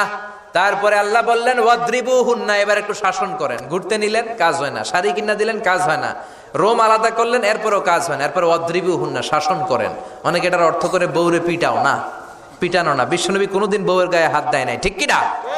এই ওয়াদ্রিবুহুন্নার শাব্দিক অর্থ হলো পিটাও, কিন্তু পারিভাষিক অর্থ হলো স্ত্রীকে একটু শাসন করো। মুফাসসিররা এই আয়াতের তাফসীর করতে যে হয়রান হয়ে গেছে। অনেকে বলছে ছোট্ট কাঠি দিয়ে পিটাও, আর বলে এই কথা শোনো না কেন, দুইটা বাচ্চা হয়ে গেছে, 3টা সন্তান হয়েছে, এখন সংসার ভাঙতে চাও কেন? অনেক মুফাসসির বলে মেসওয়াক দিয়ে বাড়ি মারো আস্তে আস্তে। অনেক মুফাসসির কয় কোল বালিশ দিয়ে পিটাও, যাতে হাত পা না ভাঙে, ঠিক কি না? ওয়াদ্রিবুহুন্না, শাসন করো। শাসনও যখন কাজ হয় না, তারপরে আল্লাহ বললেন ফাবাআসু হাকামাম মিন আহলিহি হাকামাম মিন আহলিহা, উভয় পক্ষের মুরব্বীরা বসবে, মিলায় দেওয়ার চেষ্টা করবে। এতও কাজ হয় না, 4টা স্টেপ শেষ, 5ম স্টেপে তালাক। তাও রাগের ছোট যে আমরা বলে দিই 3 তালাক 22 তালাক, এভাবে না। তালাক 2 ধরনের, তালাক আর সুন্নি, তালাক আল বেদঈ। একটা সুন্নতি তালাক আর একটা বেদাতি তালাক। বেদাতি তালাক দেয়া যাবে না, সুন্নতি তালাক দিবেন। মানে প্রতি মাসে একটা, আপনার বউয়ের যখন মাসিক হয় না, যখন পিরিয়ড হয় না, আপনার বউ যখন সুস্থ আছে, ক্লিন আছে, তখন এক তালাক। 1 মাসের মধ্যে ফিরে আনার সুযোগ আছে না নাই? 1 মাস পরে দিবেন দ্বিতীয় তালাক, দ্বিতীয় মাসেও ফিরে আনার সুযোগ আছে না নাই? ঘরে রাখবেন, হয়তো বিবিরে দেখে আপনার মনে ভালোবাসা জমবে, বিবির মন নরম হয়ে যাবে, বিবিকে ফিরে আনা যাবে। তৃতীয় মাসে 3 তালাক যখন দিবেন, আর ফিরে আনার সুযোগ নাই। এটাকে বলে আত-তালাক আল বাইন আল বাইনুনা। এরপরে আর ফিরে আনার সুযোগ নাই। এই প্রসিডিউরগুলো যদি মেনটেন করেন, তালাক হবে? তালাক হওয়ার সুযোগ আছে? এজন্য এগুলো মেনটেন করে তালাক দিবেন, ডিভোর্স রেট কমে যাবে। ওমরে ফারুকের জামানায় এক লোক তার স্ত্রীকে 100 তালাক দিছে। কয় তালাক? এরকম ডাকাত বাংলাদেশও আছে না নাই? 100 তালাক দিছে। এখন ওয়াইফ যে ওমরে ফারুককে বিচার দিছে, ওমরে ফারুক বললো তোমার হাজবেন্ডকে ডেকে আনো। ডেকে আনা হলো, কিরে কয় তালাক দিছস? কয় 100 তালাক। দিবি 3 তালাক, 100 তালাক দিছস কেন? কয় মেজাজ গরম আছিল। ওমরে ফারুক বলে ঠিক আছে, বিচার হলো 3 তালাকে তোর বউ তালাক, বাকি 97 তালাক এখন তোর পিঠে পড়বে। সুবহানাল্লাহ পড়েন। এরকম যদি মাইট দেওয়া যেত জায়গা মতো, সব তালাক বন্ধ হয়ে যেত। চিল্লায় বলেন ঠিক কি না? এজন্য আপনার বাবা যদি বলে ও বাবা তোর বউরে তালাক দে, তালাক দিবেন না, বুঝাবেন। বাবারেও বুঝান, বউরেও বুঝান, বরকত দিবে কে? সাইয়েদনা ইব্রাহিম বললেন ঘরের দরজার চৌকাঠ পাল্টে ফেলো। মনে আছে ঘটনা? না ভুলে গেছেন বোধহয়? তালাক দিয়ে দিলেন বিবিকে। নতুন সংসার শুরু হলো, আরেকটা বংশীয় নেককার মেয়েকে বিয়ে করলেন। 3 বছর পর সাইয়েদনা ইব্রাহিম আবার বেড়াতে আসলেন। আজকেও সাইয়েদনা ইসমাইল বাসায় নাই। সাইয়েদনা ইব্রাহিম সালাম দিলেন, আসসালামু আলাইক। এবার জাদুমাখা কণ্ঠে, কুকিল কণ্ঠে, মোলায়েম কণ্ঠের একটা মেয়ে ঘরের ভেতর থেকে বলে ওয়ালাইকুমুস সালাম। ওয়ালাইকুমুস সালাম। সাইয়েদনা ইব্রাহিম বললেন কাইফা হালুকি ইয়া উম্মি, মা কেমন আছো বলো বলো। মেয়েটা বলে আলহামদুলিল্লাহি আলা কুল্লি হাল, সব অবস্থায় আলহামদুলিল্লাহ। সুবহানাল্লাহ পড়ে। সংসার কেমন চলে? কয় খুব ভালো। খাওয়া দাওয়ার অবস্থা কি? কয় আরো ভালো। এবার মেয়েটা বলে কে আপনি? এই মরুভূমির মাঝখানে রৌদ্রের মধ্যে দাঁড়িয়ে দাঁড়িয়ে কথা বলেন, কেউ তো কোনোদিন আমাদের খোঁজ নিতে আসে না, কে আপনি? ঘরে আসেন। সাইয়েদনা ইব্রাহিম বলে না, আমার পরিচয় দিব না, ঘরেও আসবো না। মেয়েটা বলে আপনি যদি ঘরে না আসেন আমি কিন্তু রাগ করব। সুবহানাল্লাহ কোন। জোর করে ঘরে নিলেন, শরবত খাওয়ালেন, খেজুর খাওয়ালেন, রুটি খাওয়ালেন, মাংস খাওয়ালেন। সাইয়েদনা ইব্রাহিমও চোখের পানি ছেড়ে দোয়া করলেন, ও মিয়া এটাও মাইয়া আগেরটাও। আহা, বেশ কম আসরা নাই? সাইয়েদনা ইব্রাহিম মাথায় হাত বুলিয়ে দিয়ে দোয়া করলেন আর বললেন ইযা জাআ যাওজুক মিনাল গাবা, তোমার স্বামী যখন বন থেকে ফিরে আসবে, ফাকরাই আলাইহিস সালাম, তোমার স্বামীর একটা সালাম দিবা। ওয়া মুরিহি আন ইউসবিতা আতাবাতা বাবিহি, আর বলবা ঘরের দরজার নতুন চৌকাঠ যেন জীবনেও না পাল্টায়। চলে গেলেন। ইসমাইল আসলেন। বেবি বলল নুরানি চেহারার এক আল্লাহর ওলির মতো মুরব্বী লোক আসছিল। মুরব্বী আসছে শুনে ইসমাইল তো ভয় পেয়ে গেলেন। কিরে, আগে তো একটা ঘটনা ঘটছে, ঠিক কিনা? কেমন আচরণ করেছিস বল। বিবি বলে আপনি ভয় পাবেন না, আমি খুব ভালো আচরণ করেছি, আপ্যায়ন করেছি। তিনিও খুশি হয়ে আমার মাথায় হাত বুলিয়ে দোয়া করে দিয়েছেন আর বলেছেন ঘরের দরজার নতুন চৌকাঠ যেন জীবনেও আপনি না পাল্টান। সুবহানাল্লাহ। সাইয়েদনা ইসমাইল বিবিকে জড়িয়ে ধরলেন। বিবিকে জড়িয়ে ধরে বললেন ও বিবি, তুই তো পরীক্ষায় গোল্ডেন A+। কি A+? যেই মুরব্বী লোকটা এসেছিল সাধারণ কোনো মানুষ নয়, তোমার শ্বশুর আমার বাবা ইব্রাহিম খলিল। আমার বাবা যেই কথা বলে গিয়েছেন, যে ইঙ্গিত দিয়েছেন, এটা তো গ্রিন সিগন্যাল। আমার বাবা বলেছেন তোমার যেন কোনোদিন তালাক না দেই, তোমার যেন ছেড়ে না দেই। এই যে তোমার হাতটা দুনিয়ার বুকে ধরলাম, জান্নাতে যেন তোমার হাত ধরেই দুজনে জান্নাতে ঢুকে যায়। এজন্য বাবা মায়ের দোয়ার দরকার আছে না নাই? মায়ের দোয়ার চেয়ে বড় দোয়া আছে নাকি? জোরে বলেন। সাইয়েদনা মূসা আলাইহিস সালাম আল্লাহরে বললেন, আল্লাহ মাইয়াকুনু জালিসি ইয়াউমাল কিয়ামা, কিয়ামতের দিন আমার সাথী কে হবে? আল্লাহ বললেন সাহিবুকা ফিল জান্নাতি জাজ্জার, কিয়ামতের দিন তোমার সাথী হবে একজন কসাই। কে হবে? জোরে বলেন না। সাইয়েদনা মূসা আলাইহিস সালাম একটু ফেড়া হলেন, কিরে কসাই কেন আমার সাথী হবে? আমি নবী মানুষ, নবী হবে আমার সাথী, আল্লাহর ওলিরা হবে আমার সাথী, কেন কসাই হবে আমার সাথী? রব্বুল আলামিন বললেন মুসা যাও নিজেই যে দেখে আসো কেন কসাই হবে তোমার সাথী। সাইয়েদনা মুসা আলাইহিস সালাম কসাইয়ের দোকানে গেলেন। যে দেখে না কসাইয়ের স্পেশাল কোনো আমল নাই, খালি গোশত কাটে। কি কাটে? সারাদিন গোশত কাটার পরে বিকেলবেলা বড় একটা গোশতের টুকরা নিয়ে প্যাকেট করে বাড়ির দিকে রওনা হয়। সাইয়েদনা মুসা আলাইহিস সালাম তিনিও কসাইয়ের পেছনে পেছনে ছদ্মবেশে রওনা হয়ে যায়। কসাই বাড়িতে ঢুকার পরে সাইয়েদনা মুসা আলাইহিস সালাম দরজায় নক করতে লাগলেন। কসাই দরজা খুলে দিতে লাগলো। সাইয়েদনা মুসা আলাইহিস সালাম পরিচয় গোপন করে বলে, আমি একজন মুসাফির, আজকে রাতে ও কসাই ভাই আপনার বাড়িতে থাকতে চাই। কসাই বলে, আহলান সাহলান, আসেন, এই ঘরের মধ্যে বসেন। পাশের ঘরে আমার একটু কাজ আছে। পাশের ঘরে যে কসাই মাচার উপর থেকে বৃদ্ধা একটা নারীকে নামিয়ে নিজ হাতে গোসল করিয়ে টাওয়াল দিয়ে গা মুছে গোশত রান্না করে রুটি বানিয়ে রুটি আর গোশত এই বৃদ্ধা মহিলার মুখের মধ্যে তুলে দেয়। মহিলাটা তৃপ্তি সহকারে খাওয়ার পরে হাত দুইটা উপরের দিকে তুলে আঁচলটা পেতে আল্লাহর ডেকে বলে, আল্লাহ আমার ছেলের উপর আমি সন্তুষ্ট, এই বলে বিড়বিড় করে কি যেন দোয়া করে দেয়। মহিলাটাকে খাওয়ানোর পরে কসাই প্লেটের মধ্যে গোশত আর রুটি এনে সাইয়েদনা মুসার কাছে এসে বলে, ও মুসাফির ভাই, এই নেন আপনার রাতের খাবার। রাতের খাবার খেয়ে আপনি ঘুমিয়ে যান, সকালে আপনি যাবেন আপনার পথে, আমি যাব আমার দোকানে। সাইয়েদনা মুসা বলে, ও কসাই, আগে বলো এই বৃদ্ধা মহিলাটাকে। কসাই বলে, বৃদ্ধা মহিলাটা ছাড়া দুনিয়ায় আমার কেউ নাই, আমি ছাড়াও এই বৃদ্ধা মহিলার কেউ নাই। এই মহিলাটা হলো আমার জনম দুঃখিনী মা। মা ছাড়া আমার কেউ নাই, আমি ছাড়াও মায়ের কেউ নাই। প্রতিদিন আমি আমার মারে গোসল করাই, নিজ হাতে রান্না করে খাওয়াই। সাইয়েদনা মুসা বলে, তোমার মা হাত তুলে কি দোয়া করলো এটা বলো।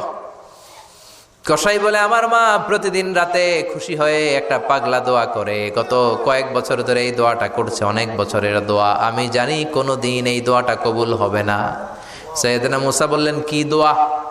কসাই বলে, আমার মা খুশি হওয়ার পরে চোখের পানি ছেড়ে দিয়ে হাত তুলে বলে, আল্লাহ আমি আমার ছেলের উপর অনেক সন্তুষ্ট।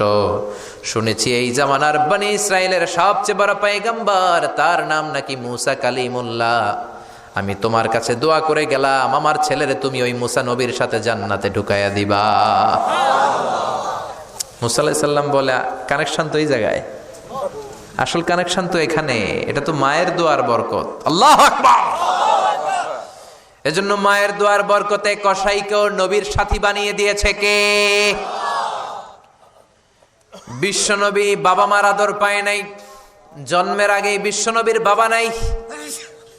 6 বছর বয়সে মা নাই, দাদার কাছে মানুষ হয়েছেন, চাচার কাছে মানুষ হয়েছেন। বিশ্বনবী হুদাইবিয়ার উমরা যেদিন করতে যাবেন, 1400 সাহাবীকে নিয়ে বিশ্বনবী উমরা করার জন্য রওনা হলেন।